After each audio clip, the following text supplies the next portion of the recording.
അസ്സലാമു വറഹ്മത്തുള്ളാഹി വബറകാതുഹു. ബിസ്മില്ലാഹിർ റഹ്മാനിർ റഹീം. അൽഹംദുലില്ലാഹി റബ്ബിൽ ആലമീൻ. വസ്സലാത്തു വസ്സലാമു അലാ റസൂലിഹിൽ അമീൻ വഅലാ ആലിഹി വഅസ്ഹാബിഹി അജ്മഈൻ. അമ്മാ ബഅദ്. ഒരു സിസ്റ്റത്തിന് എന്തെങ്കിലും ഫെയിലിയർ വന്നാൽ, ഒരു ബഗ് വന്നു കഴിഞ്ഞാൽ അതിനെ പരിഹാരം തേടുന്നതിന് മുൻപ് ഒരു ട്രബിൾ ഷൂട്ടിംഗ് എന്ന് പറയുന്ന ഒരു പ്രക്രിയ, എവിടെയാണ് പ്രശ്നം എന്നത് പഠിക്കുക എന്നൊരു പ്രക്രിയ സ്വാഭാവികമായും നടക്കേണ്ടതാണ്. ഇവിടെ ചില വിഷയങ്ങളിലേക്ക് നമ്മൾ വരുമ്പോൾ, ഒരു കാലത്ത് വിവാഹം എന്ന് പറയുന്ന കാഴ്ചപ്പാടിനെ നമ്മുടെ മനസ്സിലേക്ക് കൊണ്ടുവന്നുകൊണ്ട് ഇന്നത്തെ വിവാഹത്തിൻ്റെ ഒരു അവസ്ഥയെ നമ്മളൊന്ന് കണ്ണോടിക്കുമ്പോൾ, ഒരു കാലത്ത് കോസ്മെറ്റിക്കുകളുടെ ഉപയോഗം നമ്മുടെ പെൺകുട്ടികളിൽ എങ്ങനെയായിരുന്നു എന്നതും ഇന്ന് നമ്മുടെ പെൺകുട്ടികൾക്കിടയിൽ ഇതിൻ്റെ ഉപയോഗം എത്രത്തോളമുണ്ട് എന്നത് നമ്മൾ ആലോചിക്കുമ്പോൾ, അതുപോലെയുള്ള ചില വിഷയങ്ങളിലേക്ക് നമ്മൾ ഊന്നുമ്പോൾ, പ്രണയവിവാഹം നേരത്തെ കേട്ടുകേൾവിയായിരുന്നത് ഇന്ന് നമ്മൾ കാണുന്ന നമ്മുടെ പരിസരത്തുള്ള കുടുംബങ്ങളുള്ള വീടുകളിലേക്ക് ഒരെണ്ണം എന്ന നിലയ്ക്ക് നമുക്ക് എണ്ണിപ്പറയാൻ കഴിയുന്ന ഒരു സാഹചര്യം ഉണ്ടെങ്കിൽ എന്തുകൊണ്ട് ഇത്തരം പ്രശ്നങ്ങൾ ഉണ്ടാകുന്നു എന്ന ചോദ്യം വളരെ പ്രസക്തമാണ്. ഇതിലേക്ക് വരുമ്പോൾ, മനുഷ്യൻ്റെ ഒരു പ്രകൃതത്തെക്കുറിച്ച് നമ്മൾ നോക്കുമ്പോൾ, മനുഷ്യൻ്റെ പ്രകൃതം, ഹ്യൂമൻ അൽഗോരിതം എന്ന് പറയുന്നത് പൊതുവിൽ മറ്റു പല കാരണങ്ങളുടെ മുൻപിൽ സമർപ്പിക്കുന്ന ഒരു അവസ്ഥയുണ്ട്. ഡിപ്പെൻഡൻ്റ് ആണ് എന്ന കാര്യത്തെ നമുക്ക് വളരെ കൃത്യമായി പറയാൻ കഴിയും. നമ്മളൊരു തീരുമാനമെടുക്കുമ്പോൾ, ഒരു ഡിസിഷൻ നമ്മൾ മേക്ക് ചെയ്യുമ്പോൾ, അത് ശുദ്ധമായ നമ്മുടെ ലോജിക്കിൻ്റെ അടിസ്ഥാനത്തിലാണ് ഞാൻ എടുത്തത് എന്നൊരിക്കലും നമുക്ക് പറയാൻ കഴിയാത്തൊരു സാഹചര്യം യഥാർത്ഥത്തിലുണ്ട്. പൊതുവിൽ സൈക്കോളജിയിൽ നമ്മൾ പറയാറുണ്ട് ഒരു സർക്കുലർ കോസാലിറ്റി എന്ന് വെച്ചാൽ, നമ്മളൊരു തീരുമാനമെടുക്കുമ്പോൾ ഒരുപാട് ഘടകങ്ങളുടെ ഒരു സ്വാധീനം അതിൽ ആ വിഷയത്തിൽ ഉണ്ടാകുമെന്ന്. പറഞ്ഞതിൻ്റെ ചുരുക്കം, മനുഷ്യൻ സ്വത്വം എടുത്ത് പരിശോധിച്ചാൽ ഇൻബോൺ ആയിക്കൊണ്ട് തന്നെ പല ഘടകങ്ങൾക്ക് മുൻപിൽ അവൻ സമർപ്പിക്കുന്നവനായിട്ടാണ് കാണാറുള്ളത് എന്നതാണ്. ഇവിടെ ഒരു ചോദ്യം പ്രസക്തമാകുന്നത്, മനുഷ്യൻ ഇത്തരത്തിൽ സമർപ്പിക്കുന്നവനാണെങ്കിൽ ആ സമർപ്പണത്തിലൂടെ അവൻ തീർത്തും ഒരു അടിമയായി മാറുകയാണോ, അതല്ല ഒരു വിമോചനത്തിൻ്റെ ഒരു വഴിയിലേക്ക് അവൻ പറിച്ചു നടപ്പെടുകയാണോ ചെയ്യുന്നത് എന്ന ഒരു ചോദ്യം ഇവിടെ പ്രസക്തമാണ്. നമ്മൾ ഓരോരുത്തരും നമ്മോട് ചോദിക്കേണ്ടതാണ്. തീർച്ചയായും ഇവിടെ ബഷീർ ഡോക്ടർ പറഞ്ഞതുപോലെ മനുഷ്യൻ്റെ പ്രകൃതം പഠിക്കുമ്പോൾ നമ്മൾക്ക് മനസ്സിലാകുന്ന ഒരു കാര്യമാണ്, മനുഷ്യൻ എന്തിനെങ്കിലും ഡിപ്പെൻഡ് ചെയ്യാതെ ജീവിക്കാൻ സാധ്യമല്ല. എല്ലാ നിലക്കും മറ്റുള്ളതിനെ അല്ലെങ്കിൽ മറ്റുള്ളവരെ ഡിപ്പെൻഡ് ചെയ്യാതെ ജീവിക്കാൻ മനുഷ്യന് സാധ്യമല്ല. അത് മനുഷ്യൻ്റെ പ്രകൃതമാണ്. നമുക്ക് പരിശോധിച്ച് നോക്കാം, സാംസ്കാരികമായി അല്ലെങ്കിൽ മനുഷ്യനെക്കുറിച്ച് നമ്മൾ ഏറ്റവും പ്രധാനമായിട്ട് പറയുന്ന ഒരു കാര്യമാണ് മനുഷ്യൻ ഒരു സോഷ്യൽ ബീയിങ് ആണ് എന്നുള്ളത്. ഒരു സാമൂഹ്യ ജീവിയാണ് മനുഷ്യൻ. മനുഷ്യൻ്റെ സാമൂഹ്യ ജീവിതം മറ്റുള്ളവരെ എല്ലാ നിലക്കും ഡിപ്പെൻഡ് ചെയ്യാതെ സാമൂഹ്യ ജീവിതം സാധ്യമല്ല. അതേപോലെ തന്നെയാണ് സാംസ്കാരികമായി അവൻ്റെ മുന്നോട്ട് പോക്കാകട്ടെ, അല്ലെങ്കിൽ അവൻ്റെ വ്യക്തിപരമായ ജീവിതമാകട്ടെ, കുടുംബജീവിതമാകട്ടെ, എല്ലാ കാര്യങ്ങളിലും മറ്റുള്ളവരെ ഡിപ്പെൻഡ് ചെയ്യുക എന്നുള്ളത് നിരന്തരമായി സംഭവിച്ചു കൊണ്ടിരിക്കുകയാണ്. അങ്ങനെയേ മനുഷ്യന് ജീവിക്കാൻ സാധ്യമാവുള്ളൂ. ഇവിടെ അടിസ്ഥാനപരമായി ഈ പ്രകൃതം മനുഷ്യന് ഉള്ളതുകൊണ്ട് തന്നെ ആ പ്രകൃതമുണ്ട് എന്ന് മനസ്സിലാകാതെ, അല്ലെങ്കിൽ ആ പ്രകൃതമുണ്ട് എന്ന ഒരു റിയലൈസേഷൻ ഇല്ലാതെ മനുഷ്യൻ്റെ പ്രശ്നങ്ങളെ നമ്മൾ സമീപിക്കാൻ ശ്രമിച്ചാൽ അത് വലിയ ദുരന്തങ്ങളിലേക്കും നേരത്തെ പറഞ്ഞ അടിമത്തത്തിലേക്കും അടക്കം പോകുന്നു എന്നുള്ളതാണ് ഏറ്റവും വലിയൊരു പ്രശ്നം എന്ന് പറയുന്നത്. കാരണം നമ്മൾ ആദ്യം തിരിച്ചറിയേണ്ടത്, എന്തിനെങ്കിലുമൊക്കെ ഡിപ്പെൻഡ് ചെയ്യാതെ ജീവിക്കാൻ നമുക്ക് സാധ്യമല്ല. അത് തിരിച്ചറിയാതിരുന്നാൽ സംഭവിക്കുന്നത് ചോദിച്ചാൽ, ഈ ഡിപ്പെൻഡ് ചെയ്യുകയാണെന്ന് നമ്മൾ ബോധ്യപ്പെടാത്ത രൂപത്തിൽ നമ്മളെ മാനിപ്പുലേറ്റ് ചെയ്തുകൊണ്ട് നിരന്തരം നമ്മളെ അടിമകളാക്കുന്ന, അല്ലെങ്കിൽ നമ്മളെ കീഴൊതുക്കി വെക്കുന്ന ചില ഫോഴ്സസിന് നമ്മൾ കീഴ്പ്പെട്ടു പോകും എന്നുള്ളതാണ് ഏറ്റവും വലിയ പ്രശ്നം എന്ന് പറയുന്നത്. ഒരു ഉദാഹരണം മാത്രം എടുക്കാം. അപ്പോൾ ഞാൻ ഇന്ന് ധരിച്ചിട്ടുള്ള ഈ വസ്ത്രം, ഞാനൊരു പാൻറ്റും ഷർട്ടുമാണ് ഇട്ടിട്ടുള്ളത്. ഞാൻ ആലോചിക്കുകയാണ് എന്തുകൊണ്ടാണ് ഞാൻ ഈ വസ്ത്രം ധരിച്ചത് എന്ന് ആലോചിക്കുമ്പോൾ ഞാൻ വിചാരിക്കുന്നത് എൻ്റെ ഇഷ്ടത്തിന് ഞാൻ ധരിച്ചു. ഞാൻ ആണ് ഷോപ്പിൽ പോയത്, ഞാനാണിത് പർച്ചേസ് ചെയ്തത്, ഞാനാണിത് ഇന്ന് ഇടാൻ തീരുമാനിച്ചത്. എൻ്റെ പൂർണ്ണമായ തീരുമാനത്തിലാണ് ഞാൻ ഈ വസ്ത്രം ധരിച്ചിട്ടുള്ളത്. പക്ഷെ ശരിയാണോ ഒന്ന് ആലോചിച്ച് നോക്കുക. ഞാൻ കേരളത്തിൽ ജനിക്കുന്നതിന് പകരം അമേരിക്കയിലോ അല്ലെങ്കിൽ യൂറോപ്പിലോ ആണ് ജനിച്ചിരുന്നതെങ്കിൽ എൻ്റെ വസ്ത്രധാരണ രീതി ഇതാവാൻ സാധ്യത വളരെ കുറവാണ്. ഒരു സൗദി അറേബ്യയിലോ അല്ലെങ്കിൽ മിഡിൽ ഈസ്റ്റിലോ ആണ് ജനിച്ചതെന്നുണ്ടെങ്കിൽ വേറെ ഒരു വസ്ത്രമാവാനുള്ള സാധ്യത വളരെ കൂടുതലാണ്. ഒറ്റ ഉദാഹരണം മാത്രമാണ് ഞാൻ പറഞ്ഞത്. അവിടെ പ്രാദേശികമായ ഒരു വലിയ ഫാക്ടർ ഞാൻ ധരിക്കുന്ന വസ്ത്രം എന്ന എൻ്റെ ചോയ്സിന് പിന്നിൽ ഉണ്ട് എന്നതൊരു യാഥാർത്ഥ്യമാണ്. ഇത് ഒറ്റ ഫാക്ടറിനെ കുറിച്ചാണ് പറഞ്ഞത്. ഇതുപോലെ അനേകം ഫാക്ടേഴ്സ് നമ്മൾ ഓരോരുത്തരുടെയും ഓരോ തീരുമാനങ്ങൾക്ക് പിന്നിലുമുണ്ട്. എൻ്റെ വസ്ത്രധാരണത്തിൻ്റെ ഫാഷൻ അല്ലെങ്കിൽ അത് ട്രെൻഡിനോട് യോജിക്കുന്നുണ്ടോ ഇല്ലേ, ഇതൊരു പക്ഷേ ഞാൻ തീരുമാനിക്കുന്നത് എനിക്ക് കിട്ടുന്ന ഇൻപുട്സ്, ഞാൻ കാണുന്ന പരസ്യങ്ങൾ, അതുപോലെ തന്നെ ഏതെങ്കിലും രൂപത്തിൽ സോഷ്യൽ മീഡിയയിലൂടെ എനിക്ക് കിട്ടുന്ന ഇൻഫ്ലുവൻസുകൾ, അതേപോലെ തന്നെ കച്ചവട താല്പര്യങ്ങൾ എങ്ങനെയാണ് എന്നെ സ്വാധീനിക്കുന്നത്, ഇങ്ങനെയുള്ള അനേകം ഫാക്ടേഴ്സ് തീരുമാനിച്ചിട്ടാണ് ഞാൻ വസ്ത്രം ധരിക്കുന്നത്, അല്ലെങ്കിൽ അത് എൻ്റെ ഒരു ഫാഷൻ ഞാൻ തീരുമാനിക്കുന്നത്.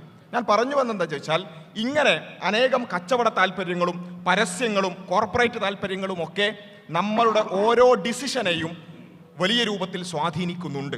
ഇത് നമ്മൾ തിരിച്ചറിയാതെ പോയാലുള്ള പ്രശ്നം എന്താണെന്ന് ചോദിച്ചാൽ, പലപ്പോഴും ഈ സ്വാധീനിക്കുന്നതിൻ്റെ അല്ലെങ്കിൽ ഇത്തരത്തിലുള്ള കച്ചവട താല്പര്യത്തിൻ്റെയൊക്കെ പൂർണ്ണമായ അടിമകളായി നമ്മൾ മാറിപ്പോകും.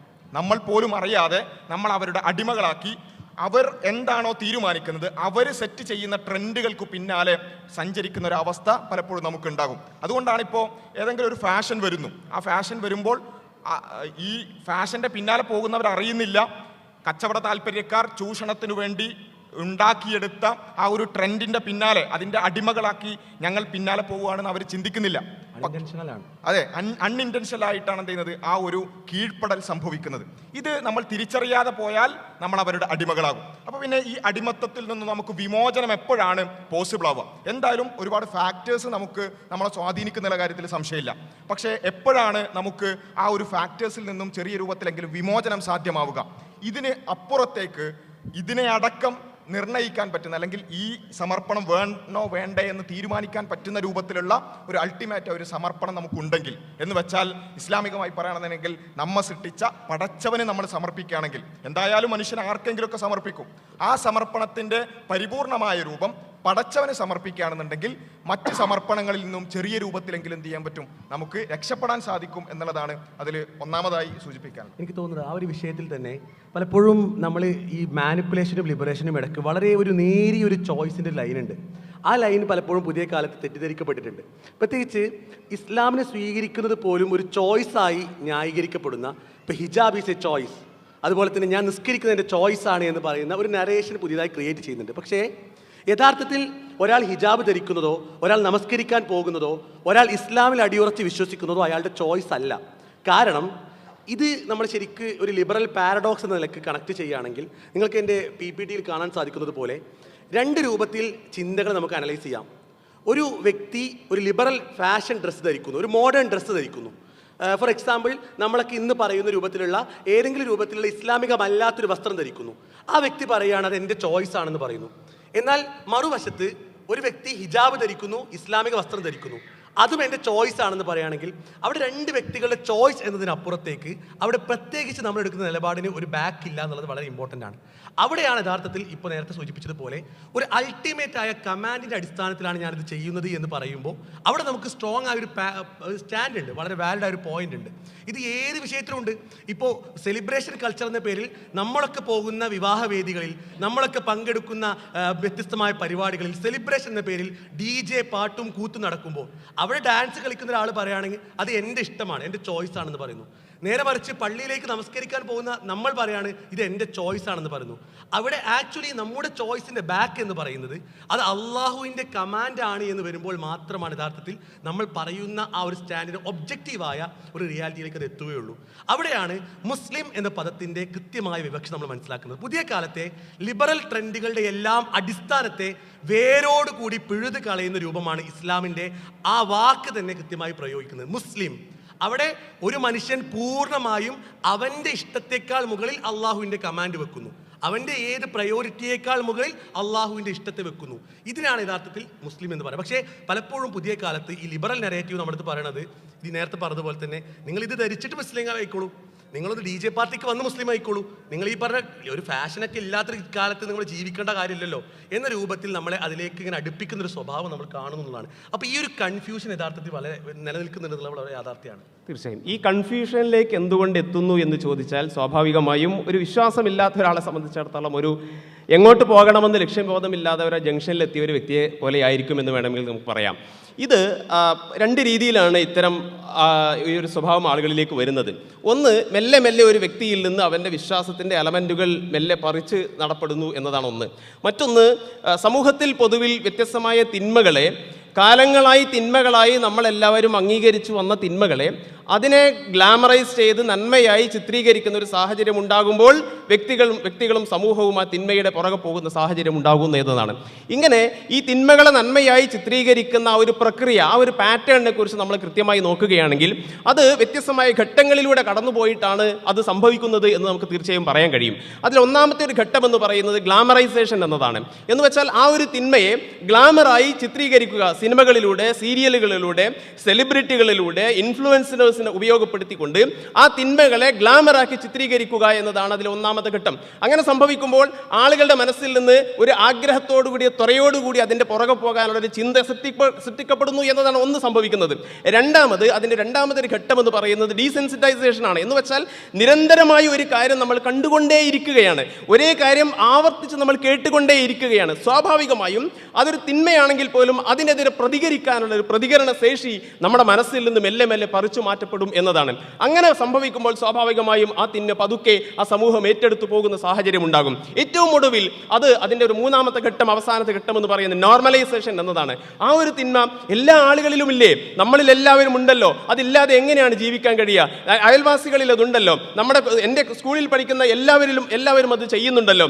ആ നിലക്ക് ഒരു നെറേറ്റീവ് സൃഷ്ടിക്കപ്പെടുന്നു എന്നത് ഈ ഒരു തിന്മ നന്മയായി, അല്ലെങ്കിൽ ആ നിലക്ക് പൊതുജനങ്ങൾ ഒന്നിച്ച് ഏറ്റെടുക്കുന്ന സാഹചര്യത്തിലേക്ക് എത്തുന്ന ഈ ഒരു പാറ്റേണിന്റെ പ്രക്രിയ നമുക്ക് വളരെ കൃത്യമായി കാണാൻ കഴിയും. ഉദാഹരണത്തിന് LGBTQ ആക്ടിവിസം എന്ന് പറയുന്നത് അത് നമ്മളെ കേരളക്കരയിലേക്ക് കൊണ്ടുവരാൻ ശ്രമിച്ചതിന്റെ ഒരു ചിത്രം നമുക്ക് ഈ ഒരു ഘട്ടങ്ങളിലൂടെ നമ്മുടെ മനസ്സിലേക്ക് വരുന്നുണ്ടാകും. അതിനെ വ്യത്യസ്തമായ ആളുകളെ ഉപയോഗപ്പെടുത്തി സമൂഹത്തിന്റെ ഉന്നത തലത്തിലുള്ള ആളുകൾ അവരുടെ ട്യൂറ്റുകളിലൂടെ, അതുപോലെ തന്നെ സീരിയൽ രംഗത്ത് പ്രവർത്തിക്കുന്ന ആക്ടിവിറ്റിസ്റ്റുകളിലൂടെ ഇതൊരു ഗ്ലാമറാക്കി ഇതിനെ കൊണ്ടുവരാൻ ശ്രമിച്ചു. അതുപോലെ തന്നെ അതിനെ പിന്നീട് നോർമലൈസ് ചെയ്യുന്ന സാഹചര്യത്തിലേക്ക് എത്തിയതും നമ്മൾ കാണുന്നതാണ്. ഇതിന്റെ ഒരു അവസാനം എന്ന് പറയുന്നത് ഇത്തരം ഒരു കാലങ്ങളായി തിന്മയായി കണ്ട ഒരു കാര്യത്തെ നന്മയായി ചിത്രീകരിക്കപ്പെടുന്ന ഒരു സംഗതി പിന്നീട് സംഭവിക്കുന്നത് എന്താണെന്ന് വെച്ച് കഴിഞ്ഞാൽ പിന്നീട് അതിനെ എതിർക്കുന്നവരെ, ആ തിന്മയെ പിന്നീട് എതിർക്കുന്നവരെ തീവ്രവാദികളാക്കി ചിത്രീകരിക്കുന്നു.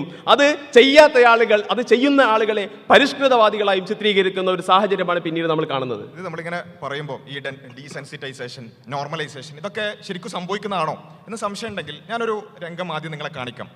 ആ രംഗം എന്ന് പറയുന്നത് കുറച്ച് മുമ്പ് യൂറോപ്പിലുള്ള കുറച്ച് വനിതകൾ സംസാരിക്കുന്ന ഒരു കാര്യമാണ്. അവർക്ക് ഇന്ന് യൂറോപ്പിലൊക്കെ വളരെ സാധാരണമായി അവർ ധരിച്ചുകൊണ്ടിരിക്കുന്ന വസ്ത്രധാരണത്തിനേക്കാൾ കുറച്ചും കൂടി മാന്യമായ ഒരു വസ്ത്രധാരണം അവർക്ക് കാണിച്ചു കൊടുത്തു. എന്നിട്ട് അവരോട് ചോദിക്കുകയാണ്, ഇങ്ങനെ വസ്ത്രം ധരിച്ചുകൊണ്ട് സ്ത്രീകൾ പൊതുനിരത്തുകളിലൂടെ നടക്കുന്നതിനെ കുറിച്ച് നിങ്ങളുടെ അഭിപ്രായം എന്താണ് എന്ന് ചോദിച്ചപ്പോൾ അന്നത്തെ കാലത്ത് ഏതാനും പതിറ്റാണ്ടുകൾക്ക് മുമ്പുള്ള യൂറോപ്യൻ സ്ത്രീകൾ അതിനോട് പ്രതികരിച്ച ഒരു രൂപം നിങ്ങൾ കണ്ടോ? What do you think? Disgusting. Why? Any girl with any decency would never walk in the street with them on. But they might wear one of the... Disgusting. Why? Well, I don't know. It's really disgusting. I wouldn't wear one. Try and catch on in Wolverhampton. Well, I think it's just a gimmick, and I don't think any girl in their right mind would wear it. I don't think any decent girl would wear one. I mean, they might be alright for these Debbie types in London at these parties, but I don't think they'll catch on in Wolverhampton. 1970-കളിൽ ഉള്ള European വനിതകളാണ്. എന്നാൽ ഏതാനും ഒരു 6-7 പതിറ്റാണ്ടുകൾ കഴിഞ്ഞപ്പോൾ ഇന്ന് ഇതുപോലെ ഏതെങ്കിലും വസ്ത്രത്തെക്കുറിച്ച് ചോദിച്ചാൽ ഇങ്ങനൊരു അഭിപ്രായം പറയാൻ അവിടെ ആളുണ്ടോ എന്ന് ചോദിച്ചാൽ വളരെ കുറവായിരിക്കും. കാരണം എന്താ, അവിടെ ഈ പറഞ്ഞ പ്രക്രിയകളിലൂടെ പോയി ഏത് വസ്ത്രം ധരിക്കുന്നത് എന്തല്ല പ്രശ്നമല്ല, അതൊക്കെ ഓരോരുത്തരുടെ ചോയ്സാണ് എന്ന രൂപത്തിലേക്ക് മാറി. ഇത് നമ്മൾ പറയുമ്പോൾ വിചാരിക്കും ഇത് യൂറോപ്പിലൊക്കെ സംഭവിക്കുന്ന എന്തോ വലിയ പ്രതിഭാസമാണ് അല്ലേ. എങ്കിൽ നമ്മുടെ കേരളത്തിലേക്ക് വരാം. നമ്മുടെ യുവജനങ്ങളോട് ചില കാര്യങ്ങൾ നമ്മൾ ചോദിക്കാം. ആ ചോദിക്കുന്നതിന് മുമ്പ് അതേ കാര്യം ഞാൻ നിങ്ങളോട് ചോദിക്കാം. ഒന്നാമത്തെ ഒരു ചോദ്യം, അവിഹിതത്തെ പറ്റി നമ്മൾ ഓരോരുത്തരുടെയും അഭിപ്രായം എന്താ? അവിഹിതം ഇവിടെ മുസ്ലിം എന്നുള്ളതൊന്നും വേണ്ട, ഏത് ജാതി മത ഭേദമന്യേ ആർക്കും ആലോചിക്കാൻ പറ്റുന്നൊരു കാര്യമാണ്. അവിഹിത ബന്ധങ്ങൾ ശരിയോ തെറ്റോ എന്ന് ചോദിച്ചാൽ നമ്മളുടെ മനസ്സിലുള്ള ഒരു ഉത്തരം ഓൾറെഡി നമ്മളൊക്കെ സെറ്റ് ചെയ്ത് വെക്കുക. ഇനി പുതിയ തലമുറയോട് ചോദിച്ചാൽ അവരെങ്ങനെയാണ് അതിനോട് പ്രതികരിക്കുന്നത് എന്നത് നിങ്ങൾ കണ്ടോളൂ.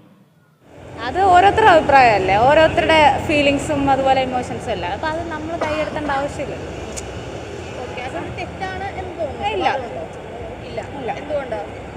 കാരണം അത് ഓരോരുത്തരുടെ ക്യാരക്ടർ, ഓരോരുത്തരുടെ ഫീലിങ്സ് അനുസരിച്ചുള്ള കാര്യം. അതിലിപ്പം വേറെ ഒരാൾ ഇടപെടുക എന്ന് വെച്ചാൽ അത് വേറൊരു വിഷയമായി തീരും. അതല്ല അവരവരുടെ റൈറ്റ്സ് ആണ്. സമീപകാലത്തെ വാർത്തകൾ കൂടി ചേർത്ത് വേണം നമ്മളിത് വായിക്കാൻ.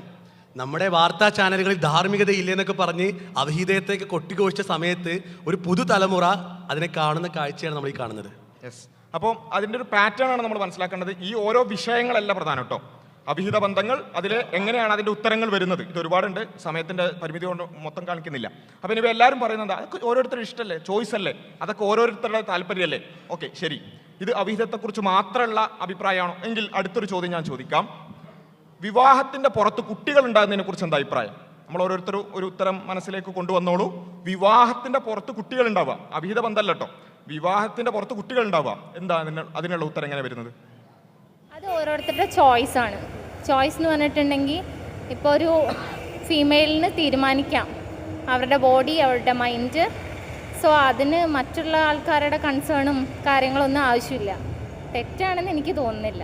കല്യാണത്തിന് മുമ്പാണെങ്കിൽ ഇപ്പോൾ ഒക്കെ വെച്ചിട്ടാണെങ്കിൽ അത് നോർമലായി തുടങ്ങി. പക്ഷെ കേരളത്തിലൊരു ചിന്താഗതി വെച്ചിട്ടാണ് ഇപ്പോഴും അങ്ങനെയൊന്നും ആക്സെപ്റ്റ് ചെയ്യാനുള്ള ഇത് സൊസൈറ്റി അത്രത്തോളം വളർന്നിട്ടില്ലെന്ന് തോന്നുന്നു. പക്ഷേ അതൊക്കെ ഒരു ടീനേജ് കഴിഞ്ഞിപ്പോൾ 18 വയസ്സിന് ശേഷമാണെങ്കിൽ അതൊക്കെ അയാളുടെ ചോയ്സാണ്. എങ്ങനെയാണ് വേണ്ടത്, അല്ലെങ്കിൽ ഇപ്പം മാരേജ് കഴിഞ്ഞിട്ടാണോ സെക്ഷൽ റിലേഷൻഷിപ്പ് വേണ്ടത്, അല്ലെങ്കിൽ അതിന് മുന്നേ വേണോ എന്നുള്ളതൊക്കെ ഒരു ഇൻഡിവിജ്വലിനെ സംബന്ധിച്ചിടത്തോളം അവരുടെ പെർസ്പെക്റ്റീവ് മാത്രമാണ്. പ്രഗ്നൻ്റ് ആവാൻ വിവാഹം കഴിക്കണം എന്ന് നിർബന്ധമില്ലല്ലോ. അപ്പോൾ അത് അവരുടെ ബേസിക് അവരുടെ പേഴ്സണൽ പാറ്റേൺ അതേപോലെ തന്നെ തുടർന്ന് പോരാണ്. അതൊക്കെ ഓരോരുത്തരുടെ ഇഷ്ടമല്ലേ. ഇപ്പോൾ ചില ആൾക്കാരൊക്കെ പറയുന്നത് കേരളം അതിലേക്ക് എത്തിയിട്ടില്ല, അതിലൊരു പരിഭവം പറയാണ്. നേരത്തെ പറഞ്ഞ സ്റ്റെപ്പ് പൂർത്തിയായിട്ടില്ല. ഗ്ലാമറൈസേഷൻ, അതേപോലെ തന്നെ ഡീസെൻസിറ്റൈസേഷൻ, നോർമലൈസേഷൻ, അത് മൊത്തം പൂർത്തിയായാലേ എന്തേ ഉള്ളൂ, അവിഹിതത്തിലൂടെയുള്ള കുട്ടികൾ ഉണ്ടാവുന്നതൊക്കെ ഓക്കെ ആവുള്ളൂ. അത് പൂർണ്ണമായിട്ടില്ല എന്നുള്ളൊരു പരാതിയും കൂടി അതിൻ്റെ ഇടയിൽ പറയുന്നുണ്ട്. അപ്പോൾ ഇത് അവിടെ നിൽക്കട്ടെ. ഇനി അടുത്തൊരു ചോദ്യം, സ്വവർഗരതി ശരിയോ തെറ്റോ? നമ്മുടെ മനസ്സിലേക്ക് എങ്ങനെയാണ് ഉത്തരം വരുന്നത് നമ്മളും കൂടി ഒന്ന് ആലോചിച്ച് നോക്കുക. പുതിയ തലമുറയോട് ചോദിച്ചാൽ അതിനും അവർക്കുള്ള ന്യായങ്ങൾ എന്താണ്, ഏത് പാറ്റേൺ ആണ്, എന്താണ് അതിൻ്റെ ന്യായങ്ങളായി അവർ പറയുന്ന വാചകങ്ങൾ ശ്രദ്ധിച്ചോളൂ. അതൊരിക്കലും നശിപ്പിക്കത്തില്ല. അതൊക്കെ അവരുടെ ഇഷ്ടങ്ങളല്ലേ, അവർക്കും ജീവിക്കണ്ടേ, അവരുടെ ലൈഫാണ്, അവർക്ക് എൻജോയ് ചെയ്യണം. അവരും ജനിച്ചില്ലേ, അവരുടെ ഓരോ ക്യാരക്ടർ അവർക്ക് അങ്ങനെയാണ് തോന്നുന്നെങ്കിൽ ഇറ്റ്സ് ഓഫ് കോഴ്സ് ഫൈൻ, അവരുടെ ലൈഫ്. അത് നാടിനെയും നാട്ടുകാരെയും ഒന്നും ബോധിപ്പിക്കേണ്ട ആവശ്യമില്ല, കുഴപ്പമില്ല. അത് അവരുടെ ഇഷ്ടമല്ലേ, എന്ത് ചെയ്യണം, എങ്ങനെ നടക്കണം, ആരെ കല്യാണം കഴിക്കണം, കല്യാണം കഴിക്കണ്ട എന്നുള്ള അവരുടെ ഇഷ്ടമല്ലേ, അത് നമ്മൾ ചോദ്യം ചെയ്യണ്ടല്ലോ. ഒരിക്കലും ഇല്ല. അത് അവരുടേതായിട്ട് ഓരോ ഇൻഡിവിജ്വലിനും അവരുടേതായിട്ടുള്ള അഭിപ്രായങ്ങളും വ്യത്യാസങ്ങളുണ്ടല്ലോ. അത് അവരുടെ ഇഷ്ടമാണ്. സോ അതിൽ നമ്മൾ ഇടപെടേണ്ട കാര്യമില്ല. അത് ഓരോരുത്തരുടെ ചോയ്സ് അല്ലേ. ഇപ്പൊ നമ്മുടെ ഇതാണ് അതിൻ്റെ ഒരു പാറ്റേൺ എന്ന് പറയുന്നത്. എല്ലാം അത് ഓരോരുത്തരുടെ ഇഷ്ടമല്ലേ. ഇതാണ് ഒരു കാര്യം ശരിയോ തെറ്റോ എന്നുള്ളതിൻ്റെ മാനദണ്ഡമായി നമ്മൾ എടുക്കുന്നത്. ഈ മാനദണ്ഡമാണ് നമ്മൾ എന്ത് ചെയ്യേണ്ടത്, നമ്മളുടെ ജീവിതത്തിലേക്ക് അടക്കം. ഇത് ഞാൻ പറയുന്നത് കുറേ ആളുകൾ അവിഹിതത്തെ പറ്റി പറയുന്നു, അല്ലെങ്കിൽ സ്വവർഗരതിയെ ന്യായീകരിക്കുന്നു. അതിനെക്കുറിച്ച് നമ്മളിങ്ങനെ ടെൻഷൻ അടിക്കാൻ മാത്രമല്ല. ഓക്കെ, സമൂഹത്തിൻ്റെ മുന്നോട്ട് പോക്ക് ഒരു തെറ്റായ ദിശയിലാകുമ്പോൾ നമുക്ക് പ്രയാസം ഉണ്ടാകും. അതിനേക്കാൾ അപ്പുറത്ത് നമ്മൾ ചിന്തിക്കേണ്ടത് ഇതേ ന്യായങ്ങൾ, ഇതേ പാറ്റേൺ നമ്മുടെ ജീവിതത്തിലേക്കും കടന്നു വരുന്നുണ്ടോ? അതൊക്കെ ഓരോരുത്തരുടെ ഇഷ്ടമല്ലേ, അതെല്ലാവരും ചെയ്യുന്ന കാര്യമല്ലേ, ഇന്നത്തെ കാലത്ത് അത് വളരെ നോർമലല്ലേ. ഇത് നമ്മൾ ചെയ്യുന്ന തെറ്റുകൾക്കും ന്യായമായി നമ്മൾ പറയുന്നുണ്ടെങ്കിൽ നമ്മൾ ഇതേ പാറ്റേണിലാണ്. ഒറ്റ ഉദാഹരണം പറയാം. നമ്മൾ QHLSന് പോയി അവിടെയുള്ള ഉസ്താദ് ക്ലാസ് എടുക്കുകയാണ്. പലിശ എന്ന് പറയുന്നത് വലിയ തെറ്റാകുന്നു. അതിൽ ഏറ്റവും ചെറിയ ഒരു രൂപം എന്ന് പറയുന്നത് തന്നെ സ്വന്തം മാതാവിനെ വ്യഭിചരിക്കുന്നത് ഓളം ഗൗരവകരമായ ഒരു കാര്യമാണ് എന്ന ഒരു QHLS നമ്മൾ കേട്ടു. ആ QHLSൻ്റെ ക്ലാസ് കഴിഞ്ഞ് നമ്മൾ തിരിച്ച് കാറിൽ ഇങ്ങനെ തിരിച്ചു വരികയാണ്. നമ്മുടെ കൂടെ നമ്മുടെ ചെറിയ കുട്ടികളുണ്ട്. എന്തായിരിക്കും നമ്മൾ അങ്ങോട്ടും ഇങ്ങോട്ടും പറയുന്ന കമൻറ്റ്? നമ്മൾ ആലോചിച്ച് നോക്കുക. ഈ പലിശ എന്നൊക്കെ അത് വലിയ തെറ്റാണെന്ന് ക്ലാസ്സിലെടുത്തിട്ടുണ്ട്. ക്ലാസ്സിലെടുത്തത് ഉസ്താദിൻ്റെ അഭിപ്രായമല്ല, ഖുർആനും ഹദീസുമാണ് പറഞ്ഞത്. ഈ ഖുർആനും ഹദീസും കേട്ടതിനോട് നമ്മളെ പ്രതികരണം എന്താണ്? അതൊക്കെ ഇന്നത്തെ കാലത്ത് എല്ലാവരും ചെയ്യുന്നല്ല. പലിശ ഇല്ലാതൊക്കെ ഇപ്പോൾ ജീവിക്കാൻ പറ്റുമോ? ലോൺ എടുക്കാതെ ജീവിക്കാൻ പറ്റുമോ? കാർ വാങ്ങാൻ പറ്റുമോ? വീടെടുക്കാൻ പറ്റുമോ? ഈ ന്യായമാണെങ്കിൽ ഈ പാറ്റേണിലേക്ക് നമ്മളും പ്രവേശിച്ചു കഴിഞ്ഞു എന്ന് മാത്രമല്ല, ആ പാറ്റേൺ നമ്മുടെ കുട്ടികളും കേട്ടു. കുട്ടി എന്താ മനസ്സിലാക്കുന്നത്?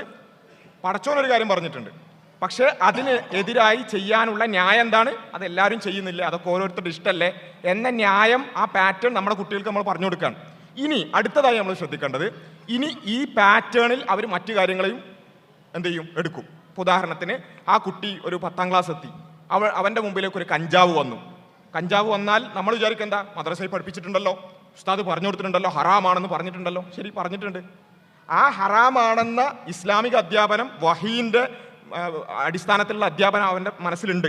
പക്ഷേ വഹീൻ്റെ അടിസ്ഥാനത്തിൽ ഒരു കാര്യം കേട്ടാലും പറയാവുന്ന ചില ന്യായങ്ങളുടെ പാറ്റേണും നമ്മൾ വരെ പഠിച്ചു കൊടുത്തിട്ടുണ്ട്. എപ്പോൾ? പലിശയുടെ വിഷയത്തിൽ.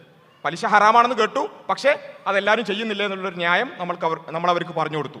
ഇതേപോലെ കഞ്ചാവ് ഹറാമാണ് എന്നൊക്കെ എന്തുണ്ട്, ഖുറാനിലും ഹദീസിലും ഒക്കെ പറഞ്ഞിട്ടുണ്ട്, ലഹരി ഹറാമാണെന്ന് പറഞ്ഞിട്ടുണ്ട്. പക്ഷേ അതെല്ലാവരും ചെയ്യുന്നില്ല, എൻ്റെ കൂട്ടുകാരെല്ലാവരും ചെയ്യുന്നില്ലേ, വളരെ വ്യാപകമായി സംഭവിക്കുന്നതല്ലേ എന്ന ഒരു ന്യായം നമ്മൾ പറഞ്ഞു കൊടുത്തിട്ടുണ്ടെങ്കിൽ ആ ന്യായത്തിലൂടെ ആയിരിക്കും പുതിയ തലമുറ സഞ്ചരിക്കുക. അതുകൊണ്ടാണ് നമ്മൾ പറയുന്നത് ഈ ലിബറലിസം അല്ലെങ്കിൽ ഈ പറഞ്ഞ രൂപത്തിലുള്ള പ്രശ്നങ്ങൾ അതൊന്നും ക്ലാസ് എടുത്തിട്ടല്ല വരിക, മറിച്ച് ഈ ഒരു പാറ്റേണിലൂടെയാണ് വരിക. ആ പാറ്റേണിനെ മനസ്സിലാക്കുക, അതിനെ പ്രതിരോധിക്കുക എന്നുള്ളതായിരിക്കണം നമ്മുടെ ഏറ്റവും പ്രധാനപ്പെട്ട കാര്യം. എനിക്ക് തോന്നുന്നത് ഇതിൽ ഒരുപാട് ഉദാഹരണങ്ങൾ നമുക്ക് പറഞ്ഞു കൊടുക്കാൻ പറ്റും. അതിൽ ഉദാഹരണങ്ങൾക്ക് അപ്പുറത്തേക്ക് കഴിഞ്ഞ പ്രൊഫൈസിൻ്റെ 1-ാം ദിനം നമ്മുടെ പൊളിറ്റിക്കൽ സെഷനിൽ ബാബുരാജ് ഭഗവതി പറഞ്ഞൊരു കമൻറ്റ് ഞാൻ ഇവിടെ കോട്ട് ചെയ്യാൻ ആഗ്രഹിക്കുകയാണ്. സത്യാനന്തര കാലം എന്ന് പറഞ്ഞപ്പോൾ അദ്ദേഹം പറഞ്ഞിരുന്നു, സത്യാനന്തര കാലം എന്നൊരു കാലമില്ല, സത്യം എന്നും പോരാടി നിലനിന്നിട്ടുള്ളൂ. അപ്പോൾ പുതിയൊരു കാലത്ത് ഇസ്ലാമികമായ അധ്യാപനങ്ങളോട് നമ്മൾ ഇത്തരം ഒരു വിമുഖത കാണിക്കുകയാണെങ്കിൽ യഥാർത്ഥത്തിൽ അടുത്തൊരു തലമുറ ഇതിനേക്കാൾ കൂടുതൽ സ്ട്രഗിൾ ചെയ്യാൻ പോകുന്നു എന്ന് കൂടി നമ്മൾ ചേർത്ത് വായിക്കണം എന്നുള്ളതാണ്.